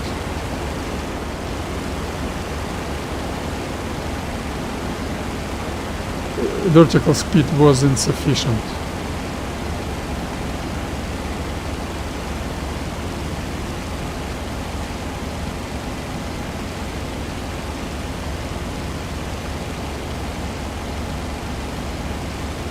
Where is my target?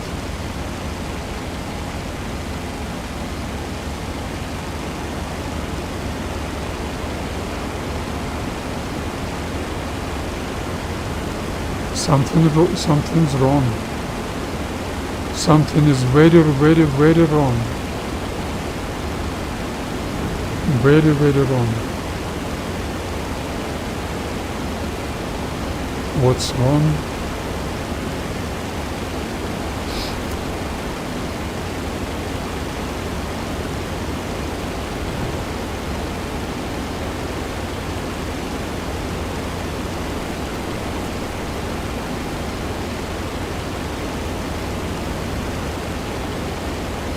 I'm sorry for that. That was very.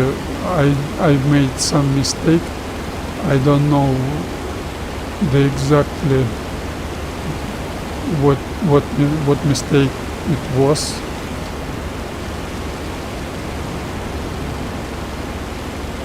But I've made it very wrong.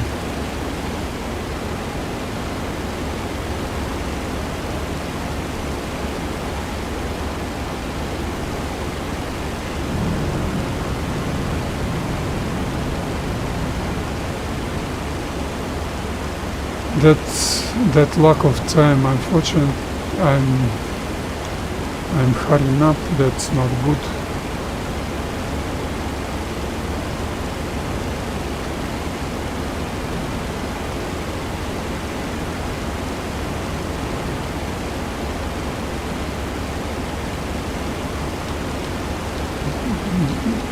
That was very important to establish a base point.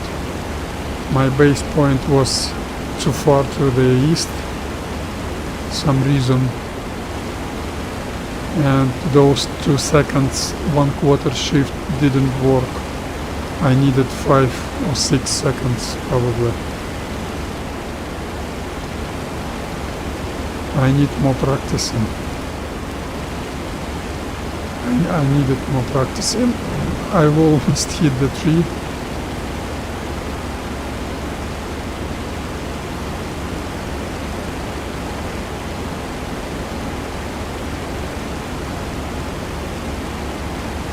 I remember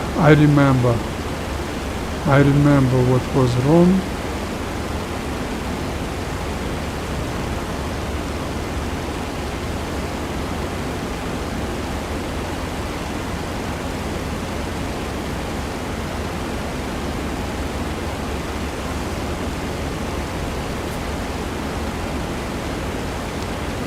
My jump heading, as I call it, must be plus 150 degrees, not 100. That was what was wrong. I'm very, very rusty. So 165 is my jump heading. I have forgot everything. I didn't play almost 2 months. Not acceptable. Now that's the right jump heading. Let's maintain right vertical speed. The proper vertical speed about 3 1000 feet per minute, and my target is over there. All set, all okay.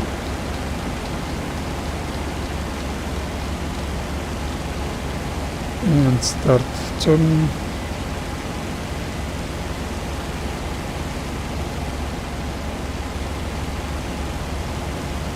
I've got not enough fuel.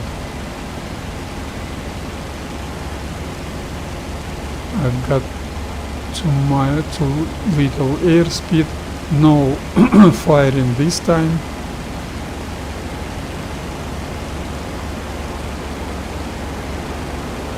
I'm gonna only do practice approach. I can fire that. My approach isn't too bad. I will not fire. I forgot about wind shifting. Let's make it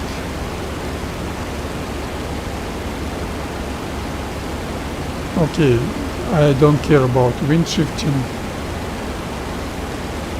So the next circle is gonna be profiled with jumping, and I'm gonna strafe.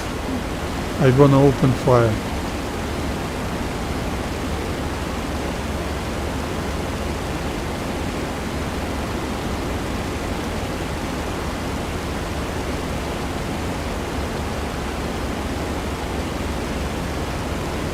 Leveling up, climbing,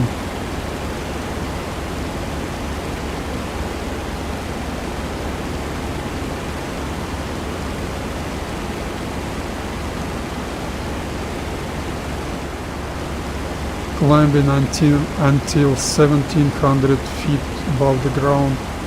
1700 feet indicated and 1200 feet above the ground.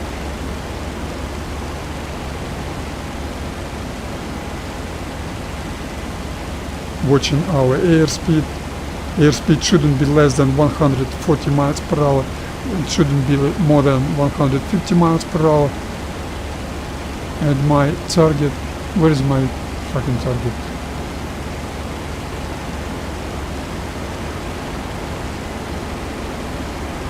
My target is over there. I lost sight. I'm rusty. Quite shallow approach, but I will do strafing anyway.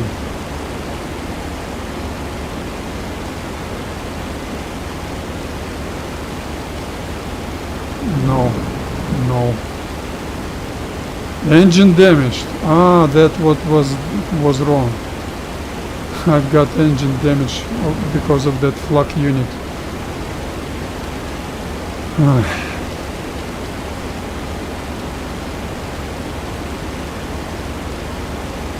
Engines damaged, so I will not climb enough, I think. Okay, I will change my approach a little bit, plus 10 degrees to under steering for climbing.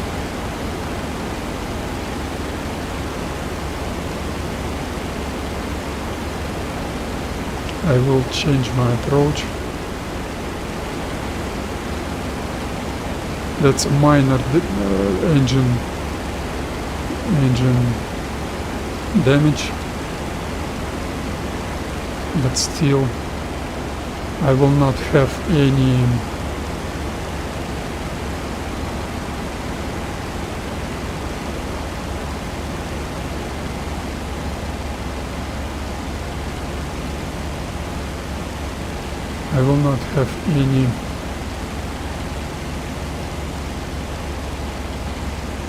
steep diving approaches.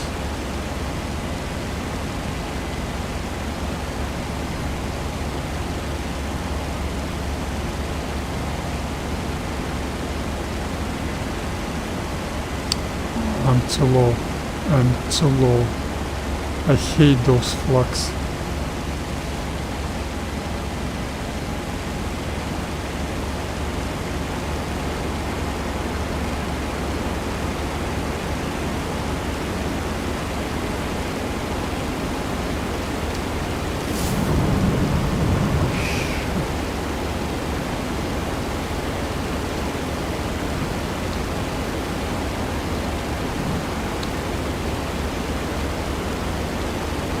So I've got reduced engine power because of the damage, and I'm struggling with that wind shifting.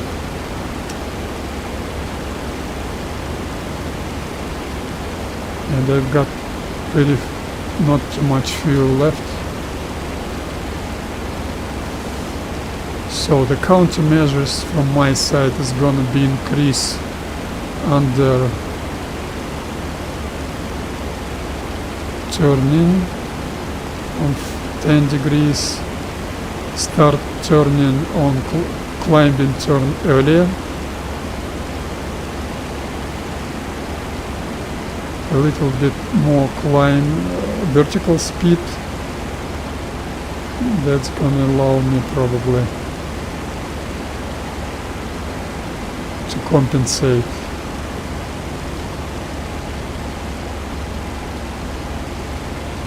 Even for that elevator trim settings I don't need techno chat, but I'm too low. Where's my target? Here's my target. I'm okay. Now I'm okay.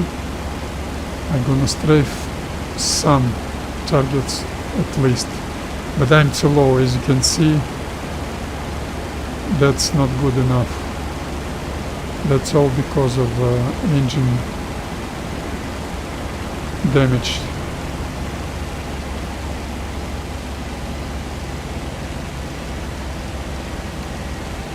That's a great approach. Steep as I like.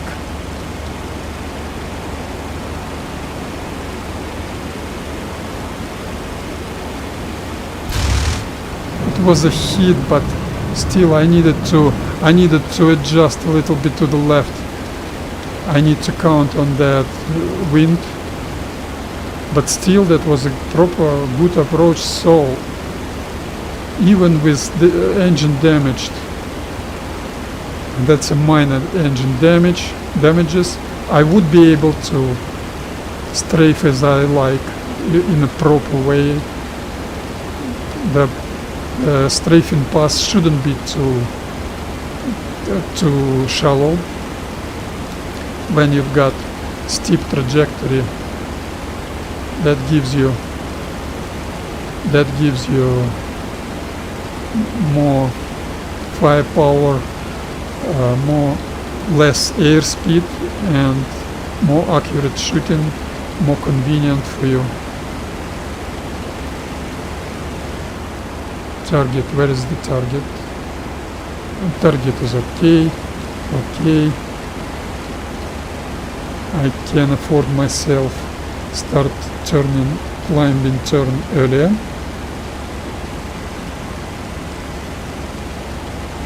Pulling up. I'm gaining altitude, is okay. Watching for target. When target is on 12, I'm gonna level up and climb a little bit more. So I'm gonna get more altitude. I need at least 2,500 feet above the at least 2,000 feet above the ground. I've got 1,700 feet for now, and I can see the road. And start pulling up until 110 miles per hour indicated airspeed and dive. This time my approach is gonna be quite a little bit shallow, but still okay.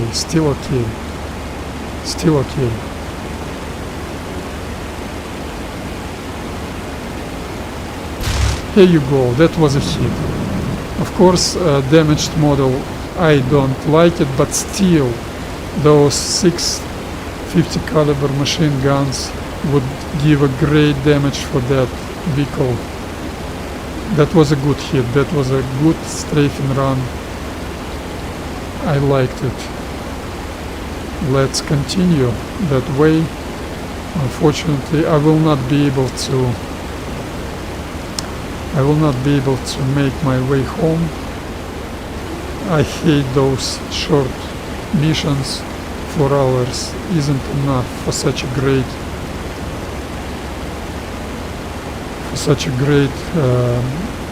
rear vehicle convoy target. And funny thing, if I gonna be okay to return to base, I will not use my usual low level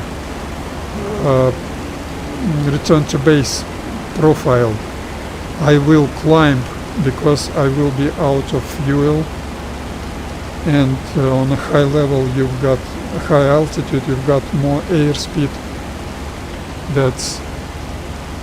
That would be important to get yourself on your airfield as fast as you can.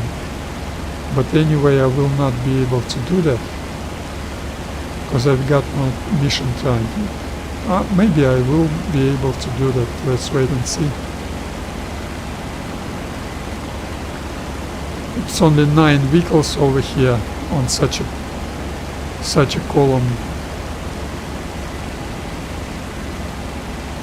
Who knows, maybe I'm gonna strafe them all and get myself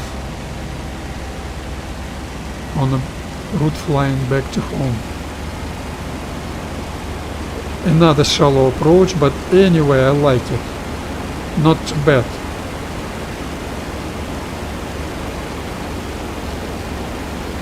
That was a miss. Because my strafing run was too shallow. So it was too shallow because I've climbed too much. I need to start climbing turn on 1500 feet, and I've started that climbing turn on 1700 feet, so I was too far from target when I started my pulling up and then diving procedure. Okay, let's repeat and do and fix that error. When you pick your initial point in a proper way, the whole strafing procedure, that makes whole strafing procedure much more efficient, much more convenient, much more accurate firing. That's why I like this game. That's not stupid flying and shooting.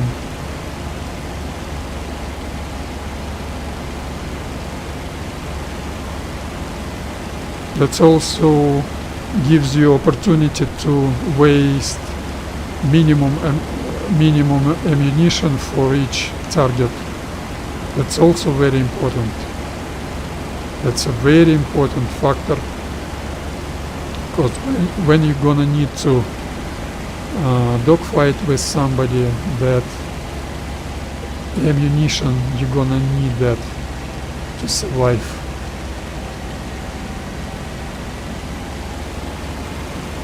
Okay, good approach. Good approach, aiming to the left of the vehicle. Another miss. Another miss. Another miss. Adjust.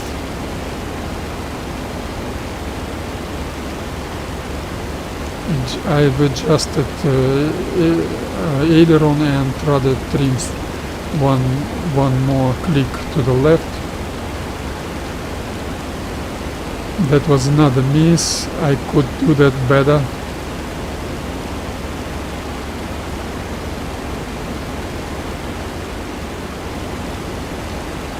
But still you need to practice. Good server Steel Skies for that practicing. Steel Skies is a good server for that practicing, but you need combat experience.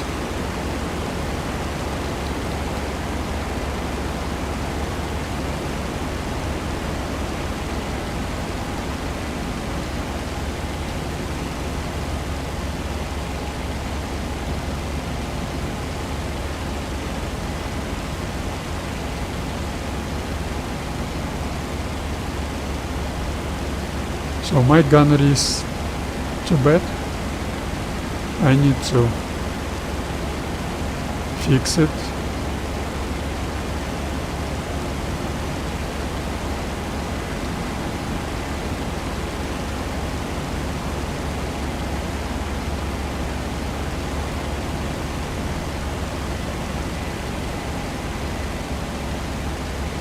I hate those flak damages.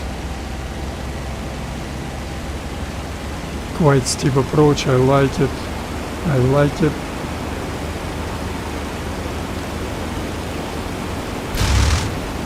Very bad hit, very bad approach, some reason. I was too close to objective, too close to my target.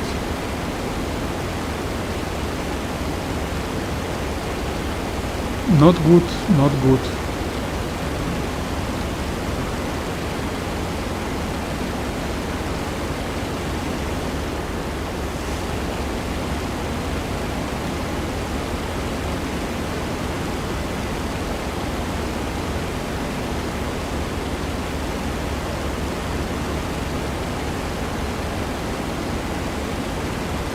On heading 185 I'm leveling up and starting climbing.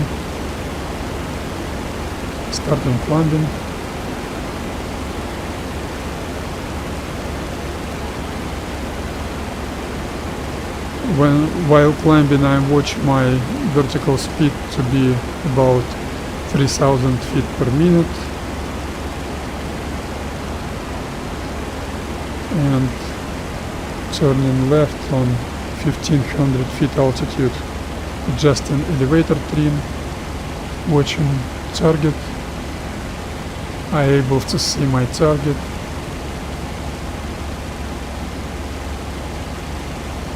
Airspeed shouldn't be less than 140 miles per hour.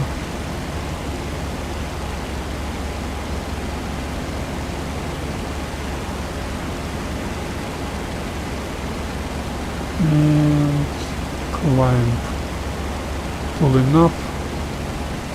This approach is gonna be quite shallow, I bet. Let's wait and see. Yes, quite shallow, but still okay. Steep approach is a little bit easier in terms of gunnery.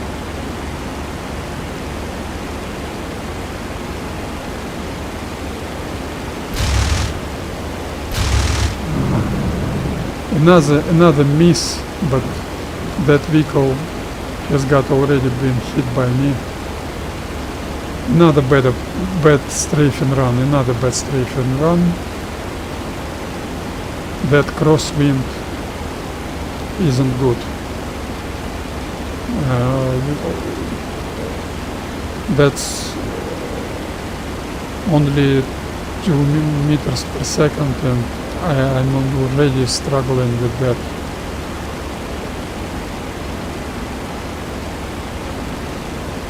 But I'm gonna try more. What can I say? Probably I need to aim to the left of the target initially, from the very beginning of my strafing run. I'm not experienced in that crosswind conditions. That's an issue for me. I can see my target. I'm positioning myself pretty well. Okay, I can see my next target. Leveling up, wait a little bit more, and pull up. Oh, I've got not enough fuel. There are no belly tanks in this beautiful game.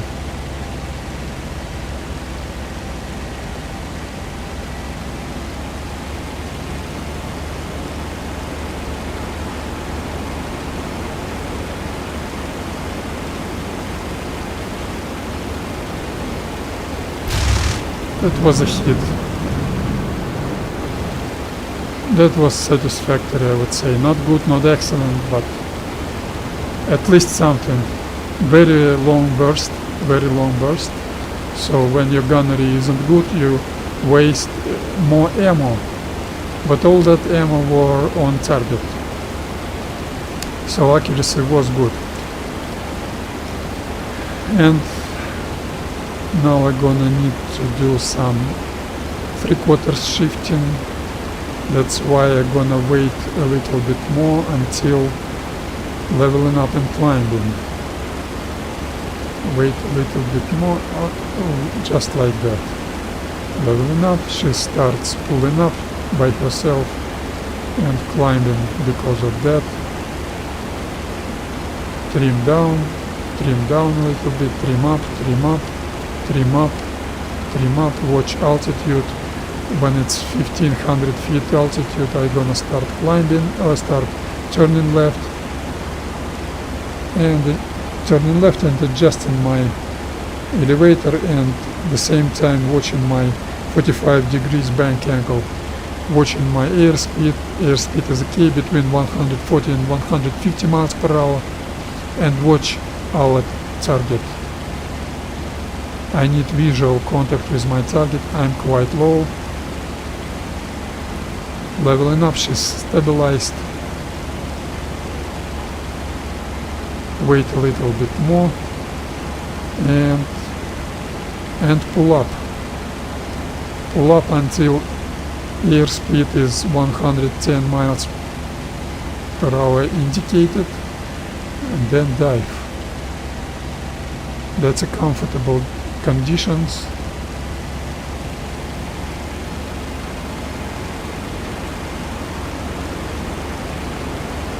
Aim left, aim a little bit to the left. That was a miss. I needed a little bit more left adjustment.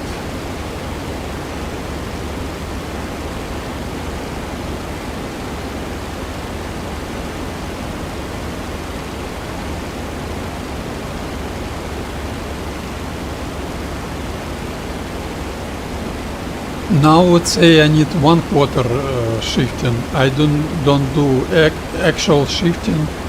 I change my climbing heading. That's very convenient for standard circling pattern procedure. As you can see, I've had almost 10 strafing runs, and my efficiency is less than 50%. That's unacceptable. Very bad performance.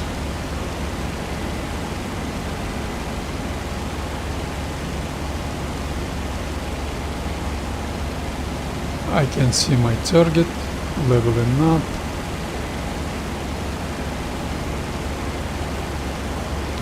Oh, my altitude is quite good. Now I'm gonna have a normal, good, great steep approach, steep strafing run. She's climbing by herself, I'm pulling up. That for me that indicates that P-40 changed her fuel balance by herself. Not steep approach, but still not quite shallow.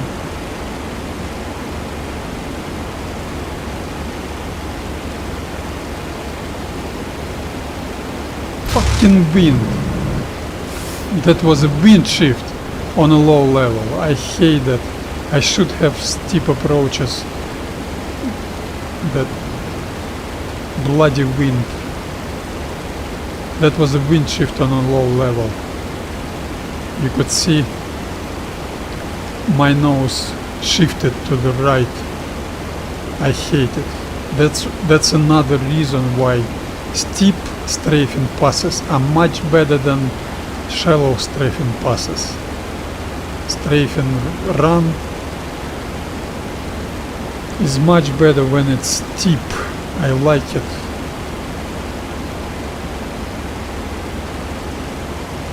My strafing run is steep and stabilized, more or less stabilized.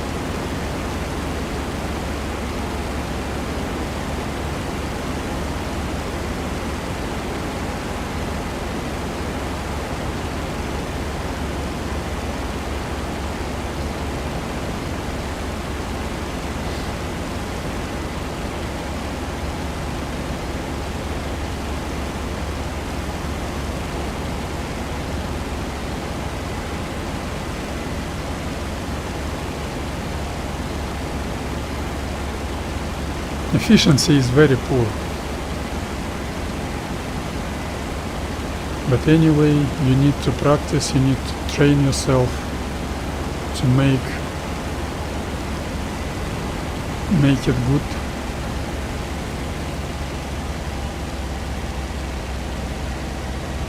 That's steep approach. Trim down, trim down.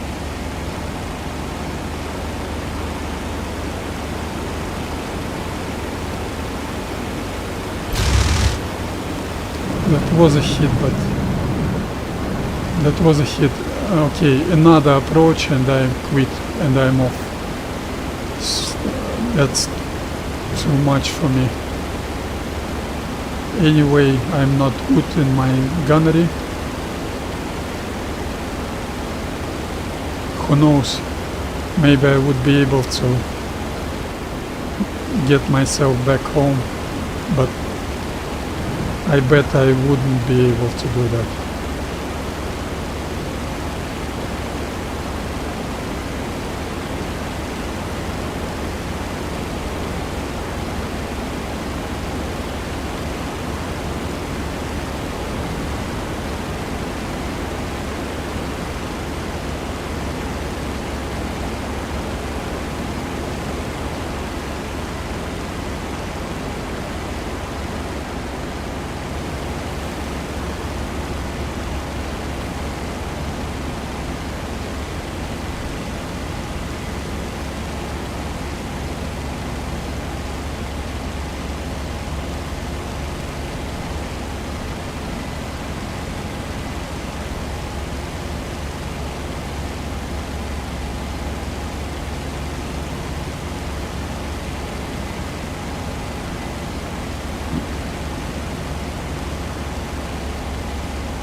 That was a hit, but I didn't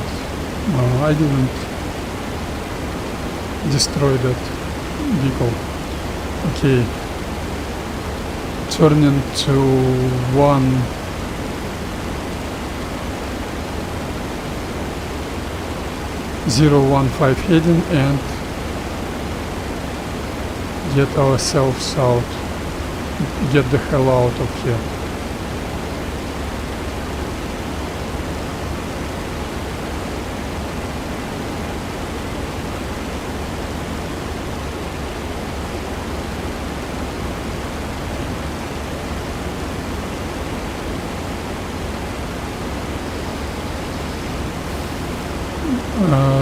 For those who support 1.5 or 2 hours mission, look at this. They were playing, and 1 hour left until mission end, and they out. They know they will not be able to complete the next sortie.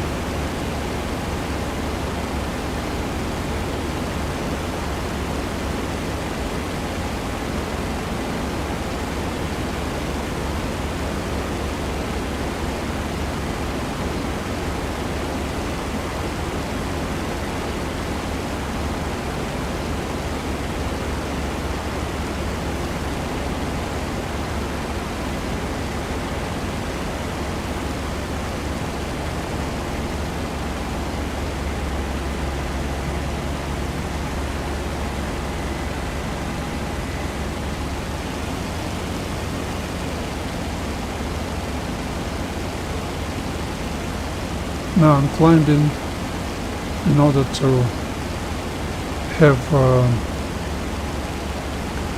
more airspeed on high altitude, so my route flying back home would be shorter.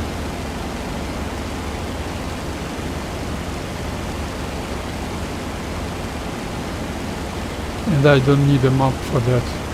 How my airfield looks like. This cape, this lead and Neuromnik cape I will not miss. I don't need any maps for that. I will not hit those targets. I will see the hover from great altitude, from high altitude.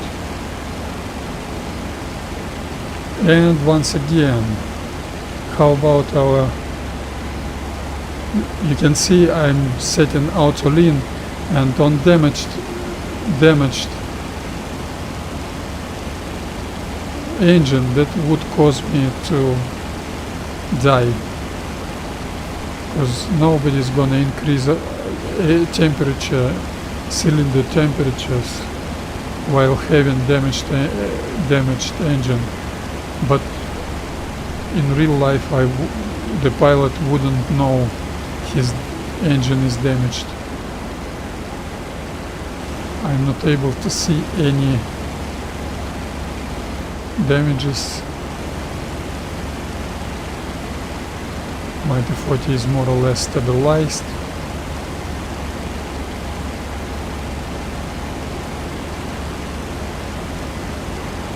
But I can see over there. I hope I will not hit any enemy flak unit position. And I'm gonna climb as much as I can, because I know high altitude stabilized flying is much more faster than low altitude. Do not forget, you need to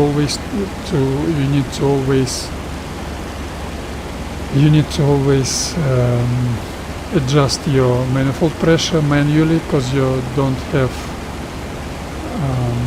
manifold pressure automatic governor on this airplane. 820 is the same.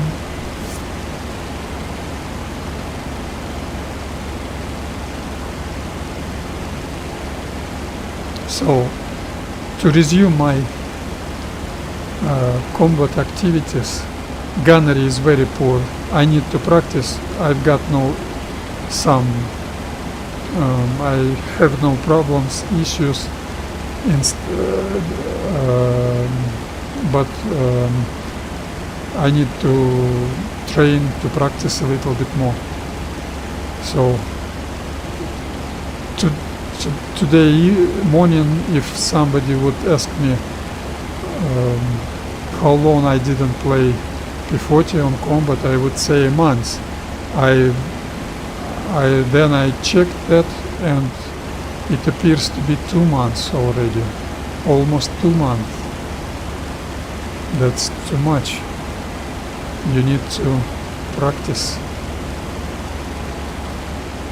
or you're losing your skills, you're forgetting things.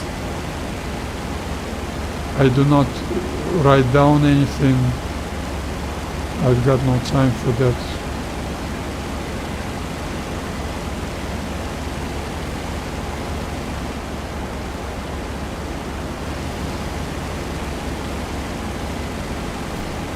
But still, that P-40 armament, those 6 machine guns, they are great for such a middle or low level gunnery player as I am. That's what I like. I respect those who's got great gunnery skills, but still, good group flying is something what you will not be able to base on high skills, because you need such procedures, such techniques which gonna allow any player to perform well. And that steep diving, strafing runs, and circling standard procedure which enables you to get yourself an initial point for that strafing run. That initial point is very important. It should be located in a proper way. So that procedure is very, very important for good group line, for effective group line.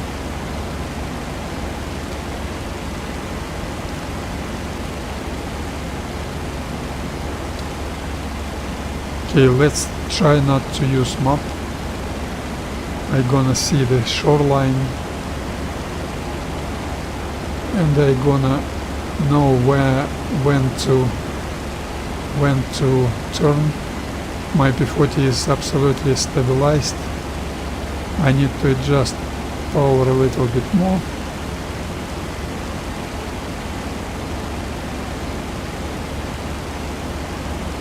Oh, I had a RPM set wrong. That's another reason for that poor performance.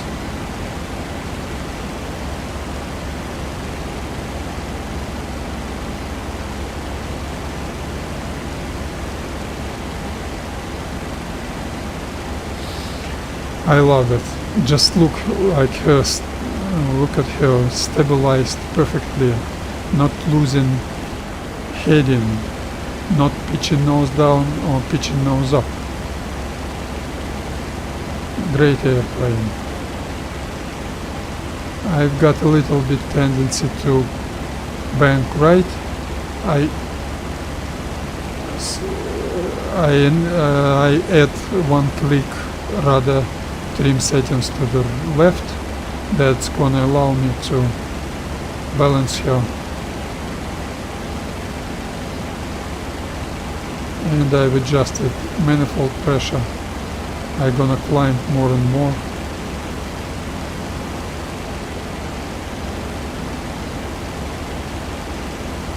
I think 14,000 feet is gonna be enough.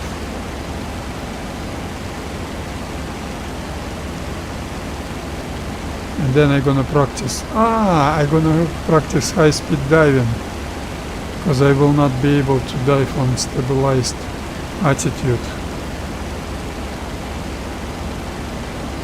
I'm gonna need to practice speed diving.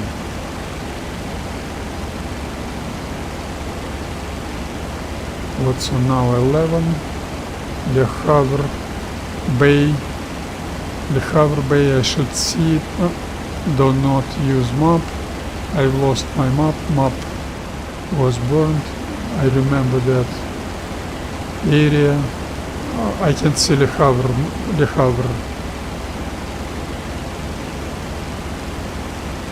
And from Le Havre, I gonna need to set my heading 020. That's okay for me.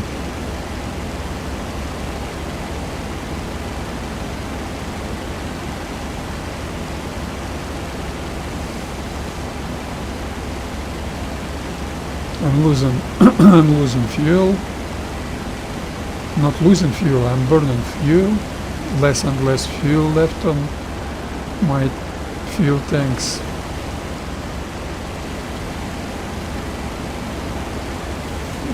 But that's the Havre Bay on my 12 o'clock. Not ideal, because as I've said previously, as I've said later, as I said previously, you never do your route flying without error, because the landmark, the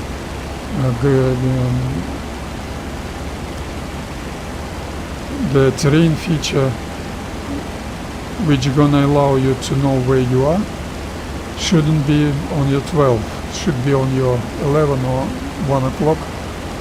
So you need to do some navigational error deliberately to be aware where you are.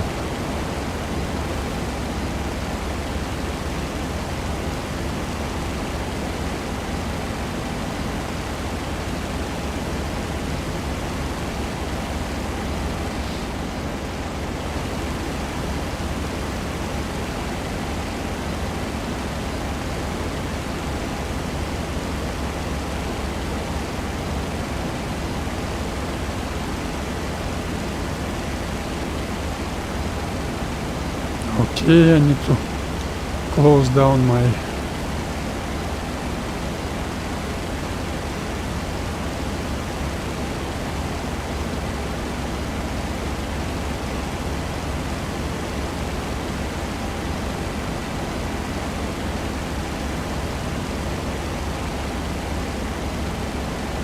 okay, 13,000 feet is gonna be enough.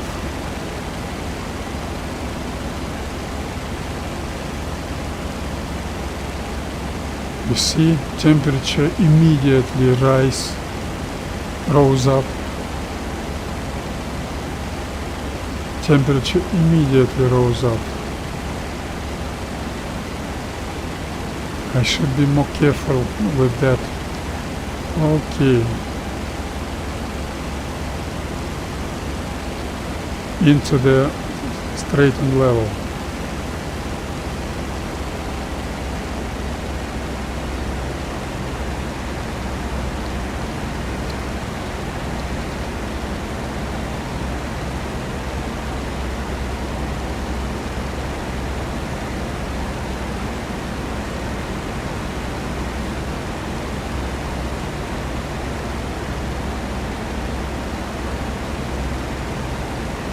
High altitude transitioning into straightened level requires less staged elevator trim adjustments, not by 5% but by 2-3%, or she's gonna lose altitude.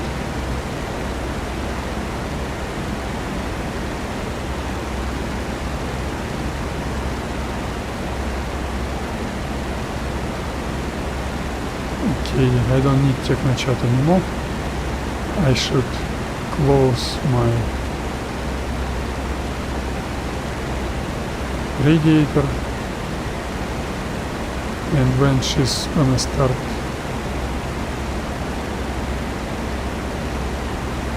and throttling back.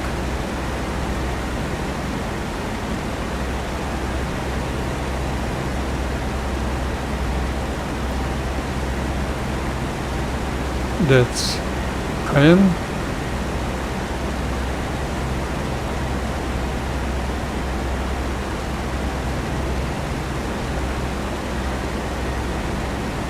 She's losing altitude.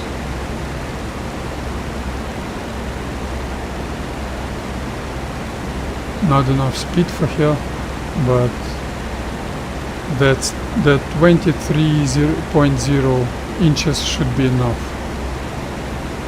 She's stabilized.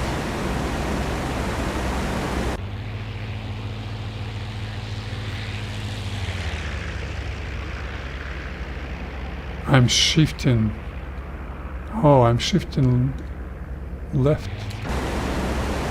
The wind shift is huge on that altitude.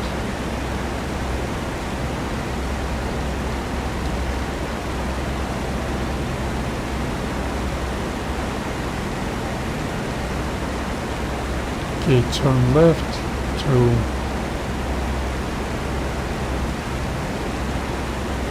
excessive power. Turn left to 020.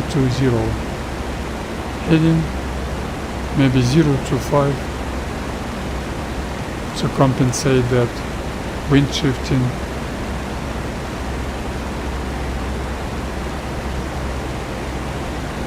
I like P-40 is such a stabilized beast, such a great.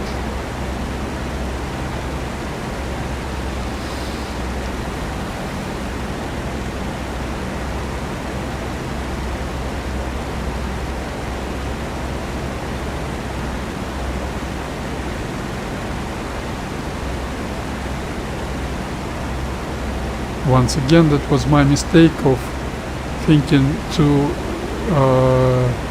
0 to 5 is gonna be good for compensate wind shifting, not 0 to 5 but 0 1 5. If you want 0 to 0 heading, you need to adjust to the left because you've got wind to the east.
Okay, 0 1 5.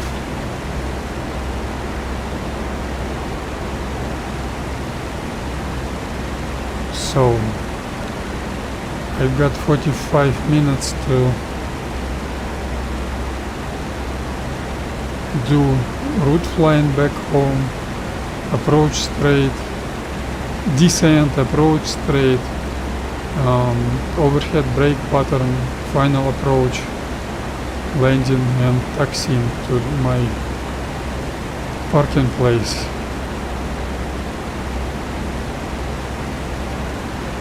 It's gonna be tough, how they say, tall order for me.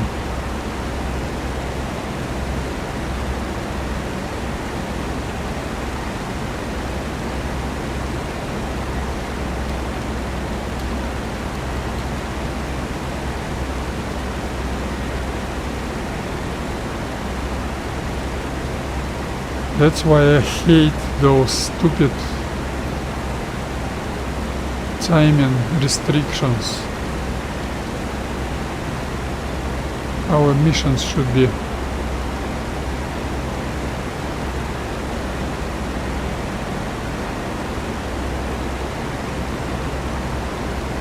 should be 10, 20 hours long or maybe infinite. Such as stupid restrictions. You need to complete your mission. You love to all procedures to do that procedures, but you denied that because mission is very short and this historical HAW training server is good actually, because 4 hours missions is very good, but they should be even longer.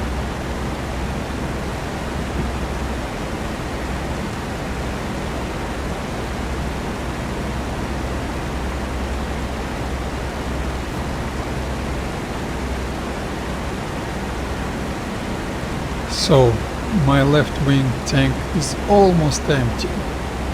I'm quite positive I will be able to complete my mission, so that would be, it will be very little fuel left on my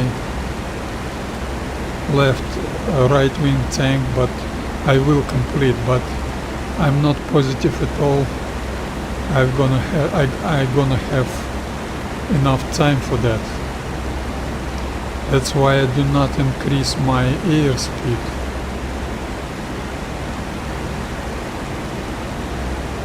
I do not increase my airspeed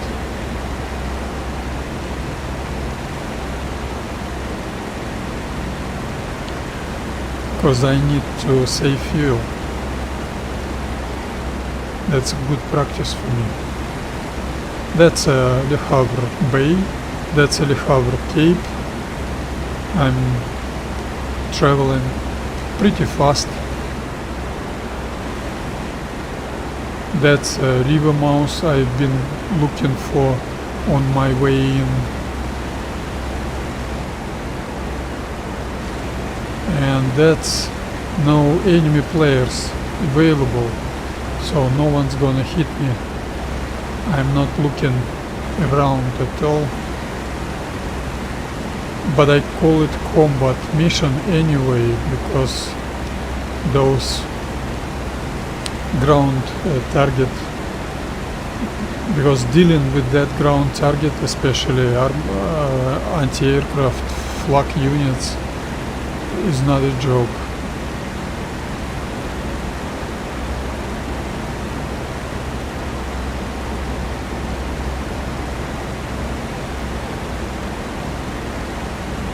That would I wouldn't be glad when 24/7 historical air war server will start working, because historical air war training server will stop working.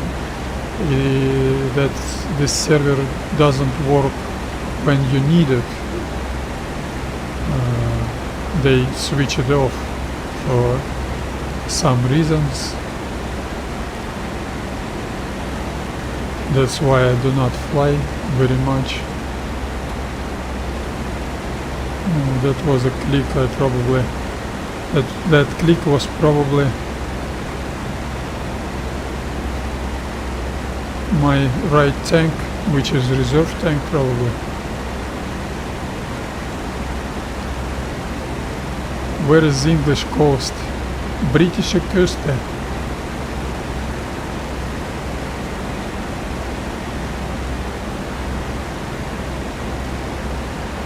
But I will not increase power, I will not increase airspeed.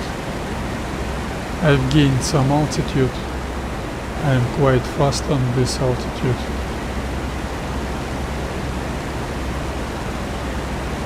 That's 4,000 meters, I think.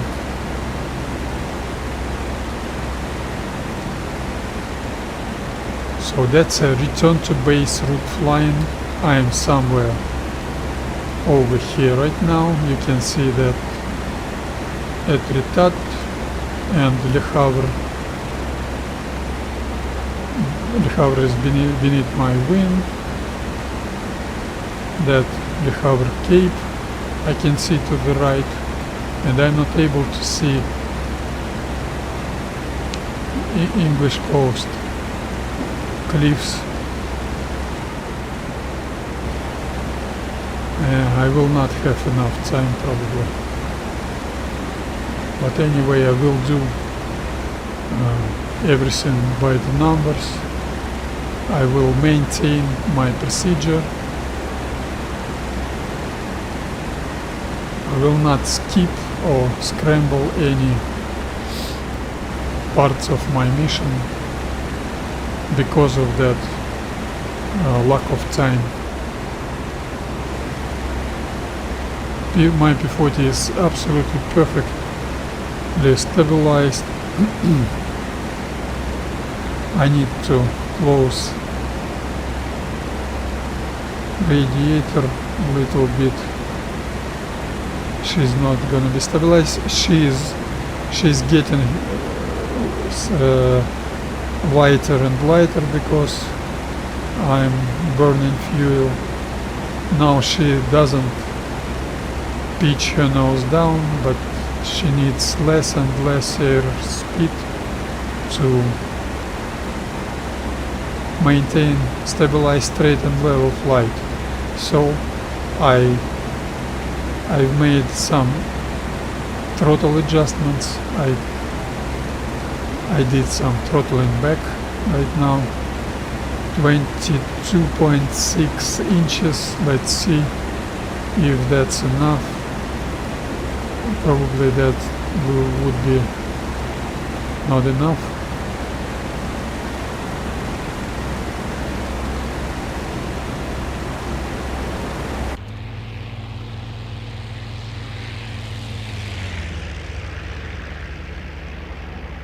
And that wind shifting is quite severe.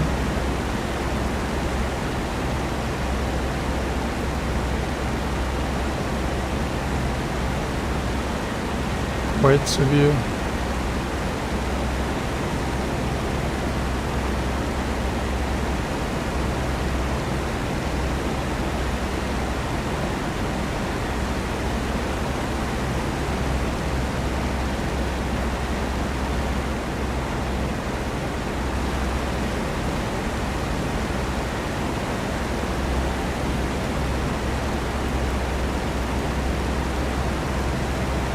Etretat is on my 2 o'clock.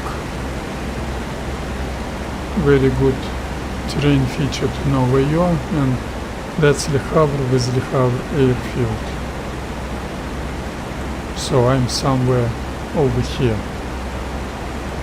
moving towards this cape.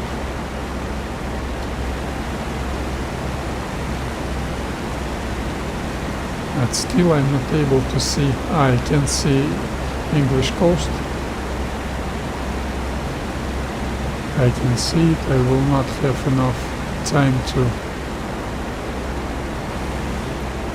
get there, probably.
So what should I watch right now? I've closed my radiator flaps, temperature rising, so I'm gonna open it. And my fuel gauge still doesn't move. Interesting.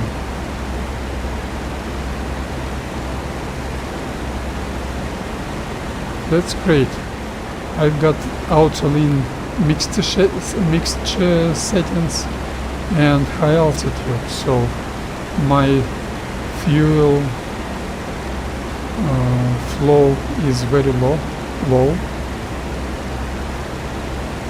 My P-40 is stabilized.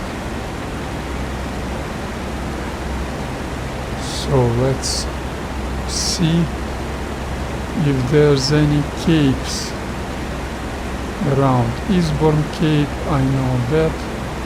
Eastbourne Cape I'm not able to see yet because of the clouds, overcast probably. But I need New Romney and Lead Cape.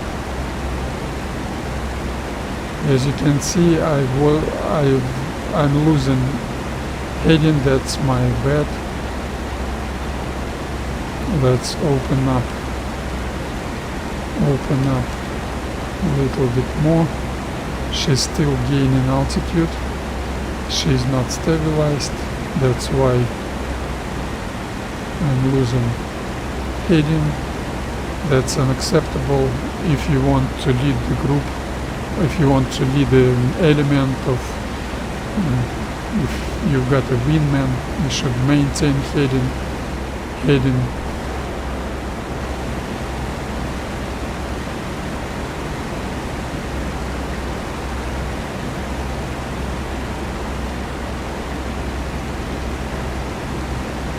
Such a convenient, such a great, stable P-40.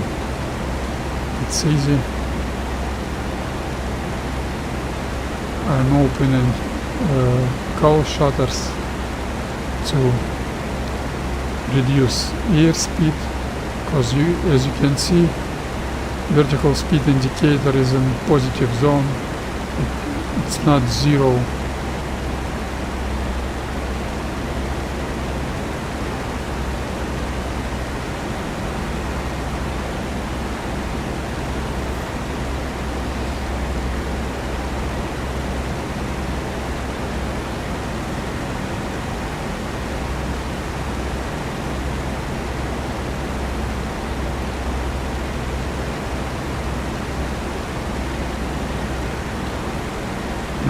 Only half an hour left. Such a shame.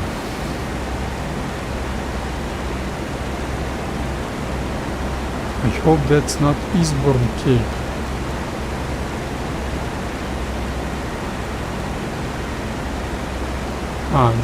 Dungeness Cape. That's a beachy head.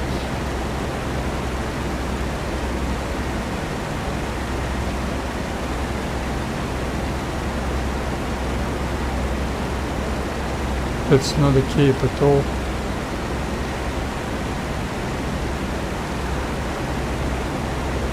That's too far for me to see anything. I can see the river mouth. That river mouth. That river mouth probably. Right.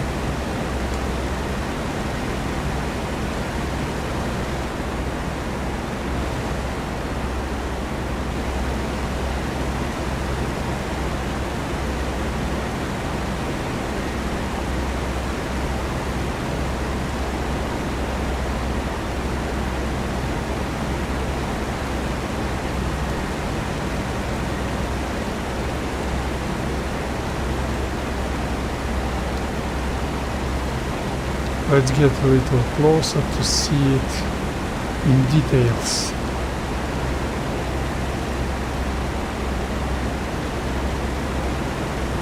Yeah, that very much could be Cape, a beachhead.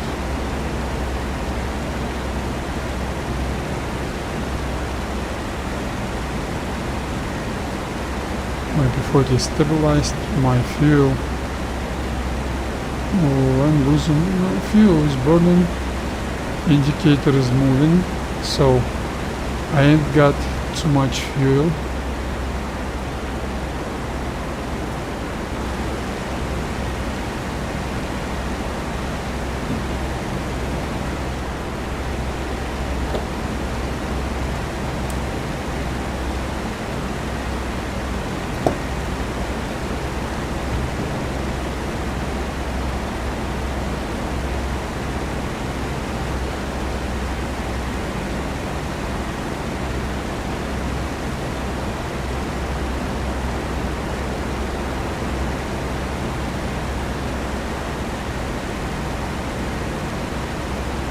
I bet I've got Dungeness Cape on my 11-12 o'clock.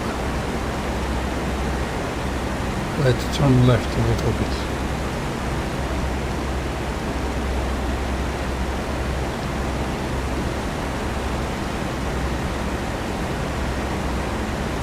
And that river mouth is this river. If it's a beachy head, I'm screwed.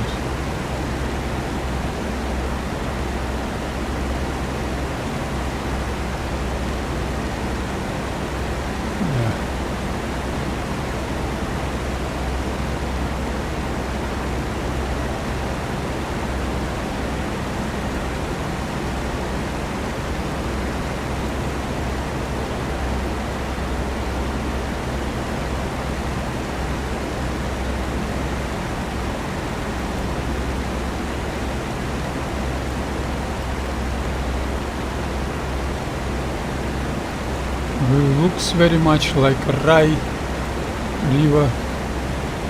river mouth.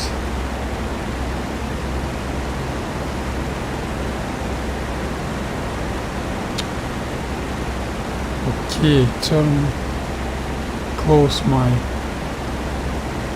cooling flaps, letting my engine overheat a little bit. Soon I'm gonna start descending.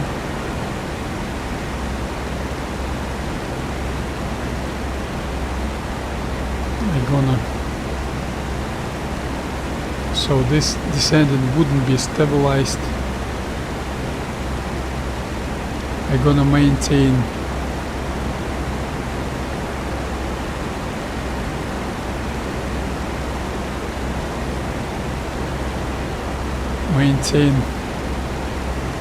constant vertical speed by adjusting trim.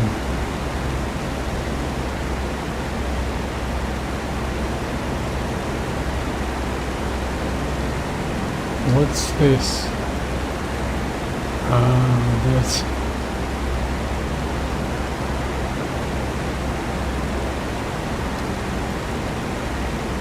I really don't know where I am. Oh, probably not.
Okay, descending.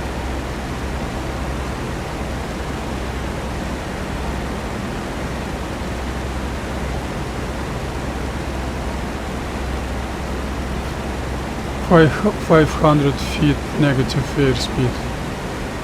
Maintaining.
that's not stabilized descending. I'm working constantly with my elevator trim. I don't need techno-chat for that because that's not standard. I can feel my airplane with nose movement.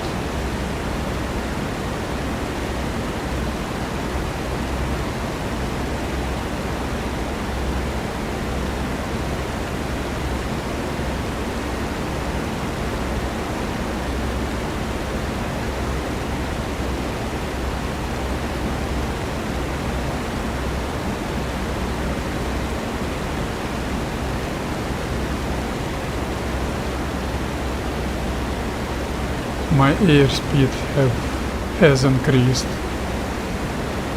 I like that, and I can open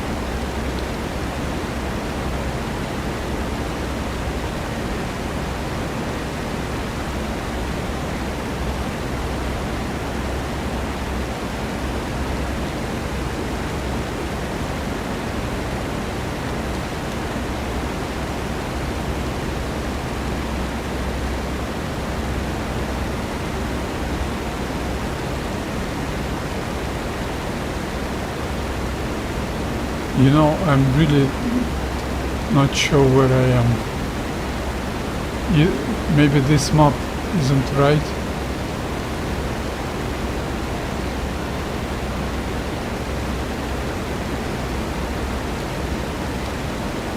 Oh, that was absolutely wrong. I miscalculated. That's when you've got no.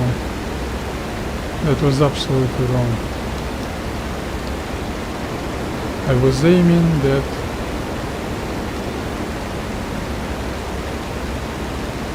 my airfield is over there. That was a mistake. Navigational error.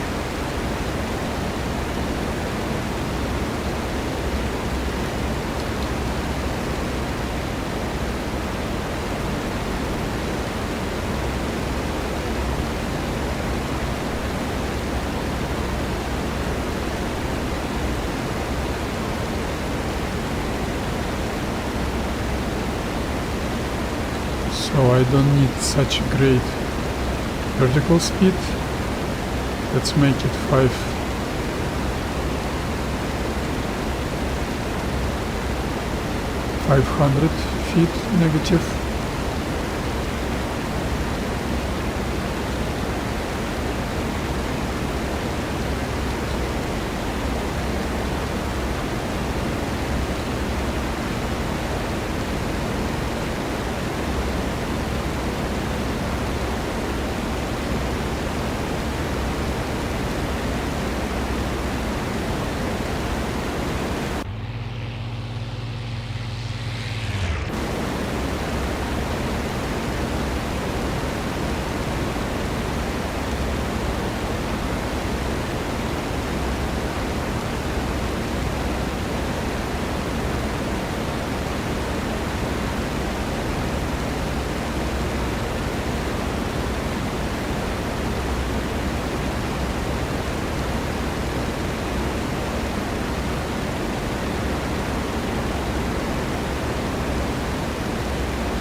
So let's see, maybe airfield is already visible.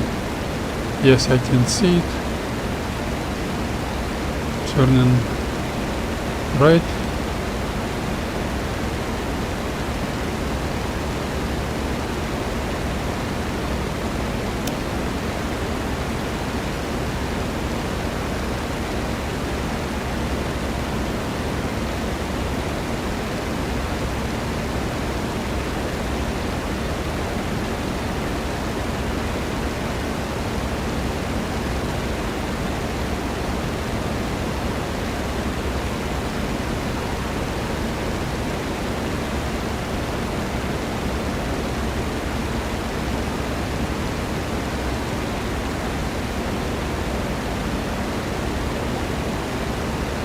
Yeah, that's not airfield.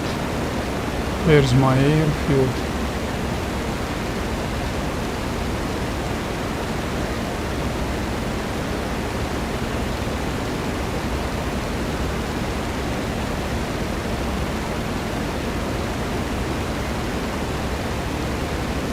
That's not my airfield.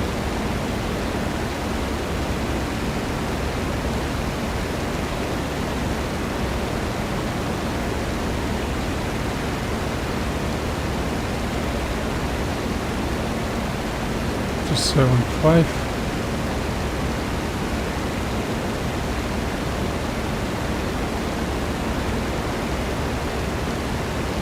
With that small town.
Now I'm doing my approach straight.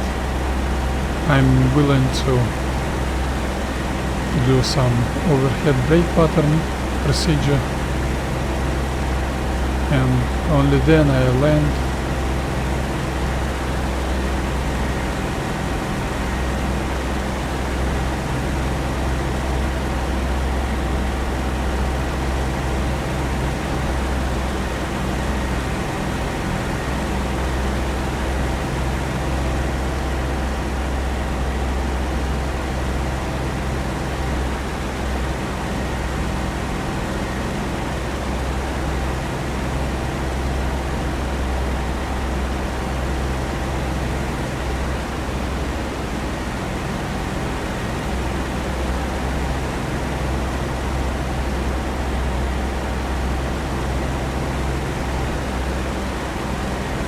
Okay, start turning left.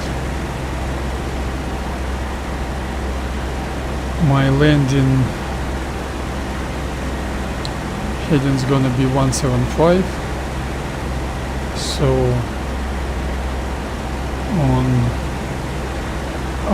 my landing's gonna be 355. So on 175 I'm gonna level up and do 9 or 10 seconds shifting.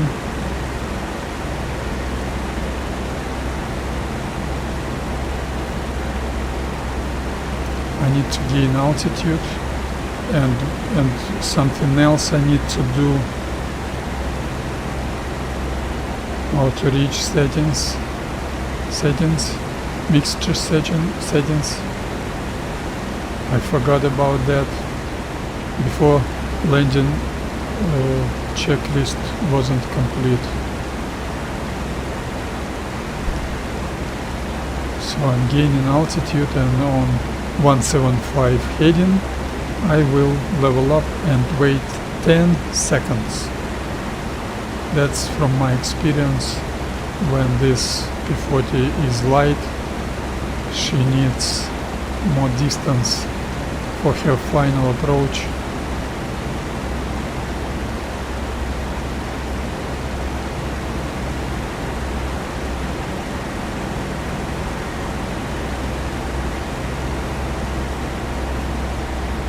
That's great. I've got time at least to make normal landing. See, that was 84 seconds when I leveled up, in 58 seconds. That was 48 seconds when I leveled up, and 58 seconds I proceed with my left turning, and on 085 heading I'm gonna start transitioning into wheels down, flaps down, stabilized descending attitude. Altitude is perfect. Attitude is perfect. All stabilized level flying, turning. I didn't count on wind shifting. That was my error. So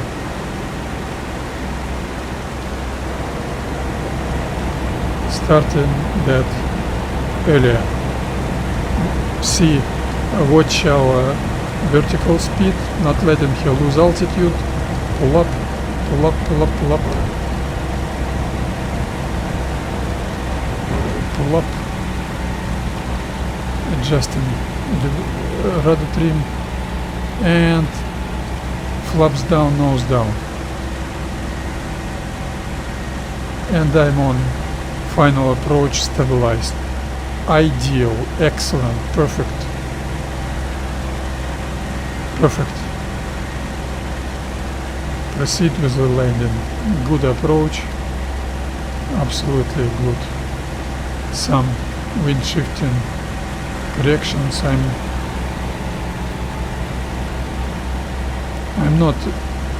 on my landing glide path. I'm not too high.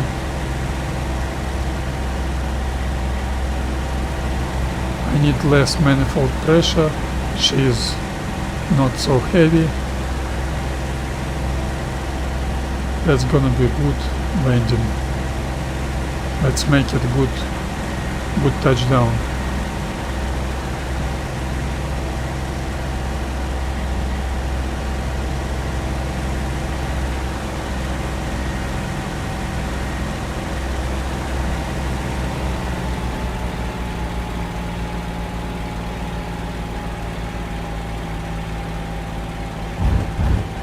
Not bad. Not bad. Not bad, but circling. I've touched that.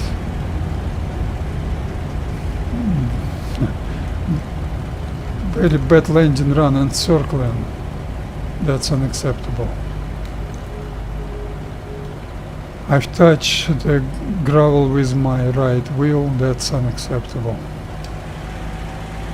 Yes, that's first landing on P-40 on such a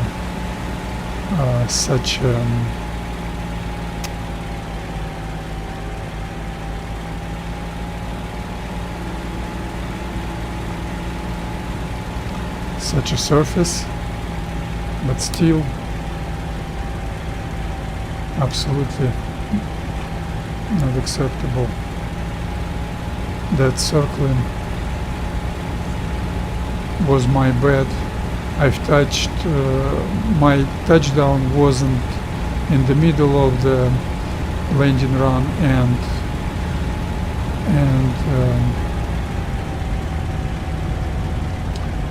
I've touched the gravel with my right main wheel, and another error. I have applied too much power for high-speed taxi, and I forgot this is not gravel surface. Look at this. Look at this. Look at this steel plates. They've got rifled surface. This surface isn't smooth. That's exactly not to have very low rolling drag, and also to have good traction on slippery weather, on when it's muddy and wet weather. So developers didn't do that. Rolling drag was, I don't think it was right, but still two major mistakes, two major errors. First, my landing wasn't, my touchdown wasn't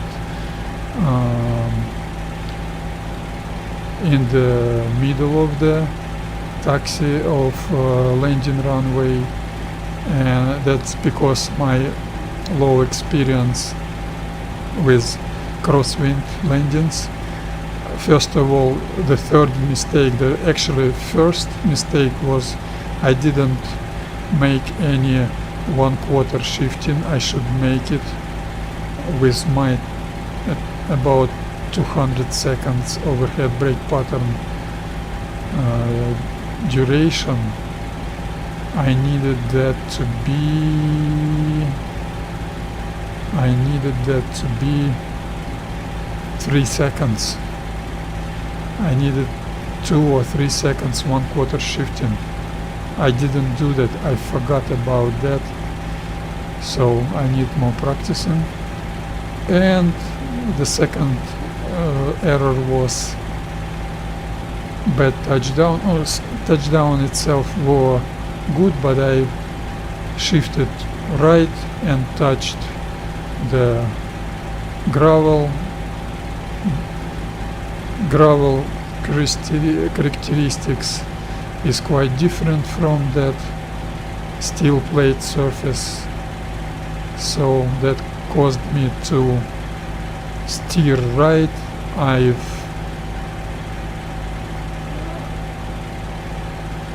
I have applied countermeasure for that,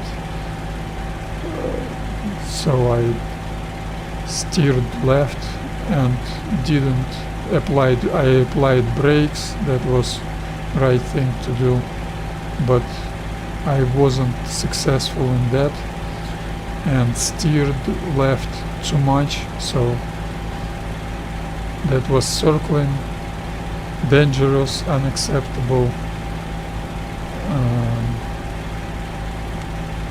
occasion of incompetent player. I would love to fly from such an airfields more frequently, but tell me where I can do that. Finnish has got turbulence. I hate it. Tactical air war, yes, but visit tactical air war only for training purposes. That's probably not for me. That's kinda stupid even for me. I've got too much speed. I need to decrease power to 1200 RPM. This taxiing speed is too fast. And the third mistake, I have applied 1500 RPM engine power, and I needed 1200 RPM engine power on high-speed taxiing while clearing the runway. That was another mistake, but distance of high-speed taxiing was not too long, and I've managed to avoid some complications or some occasions of circling around that. So anyway, you can see those steel plates surface. I will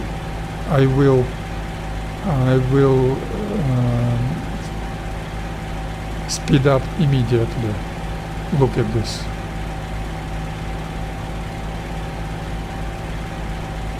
Look at that drag. We shouldn't have that such a low drag on asphalt tarmac, on concrete tarmac, on surfaced, on rifled surface of steel plates. You can see that surface isn't smooth, so it have to have very big rolling drag and traction force.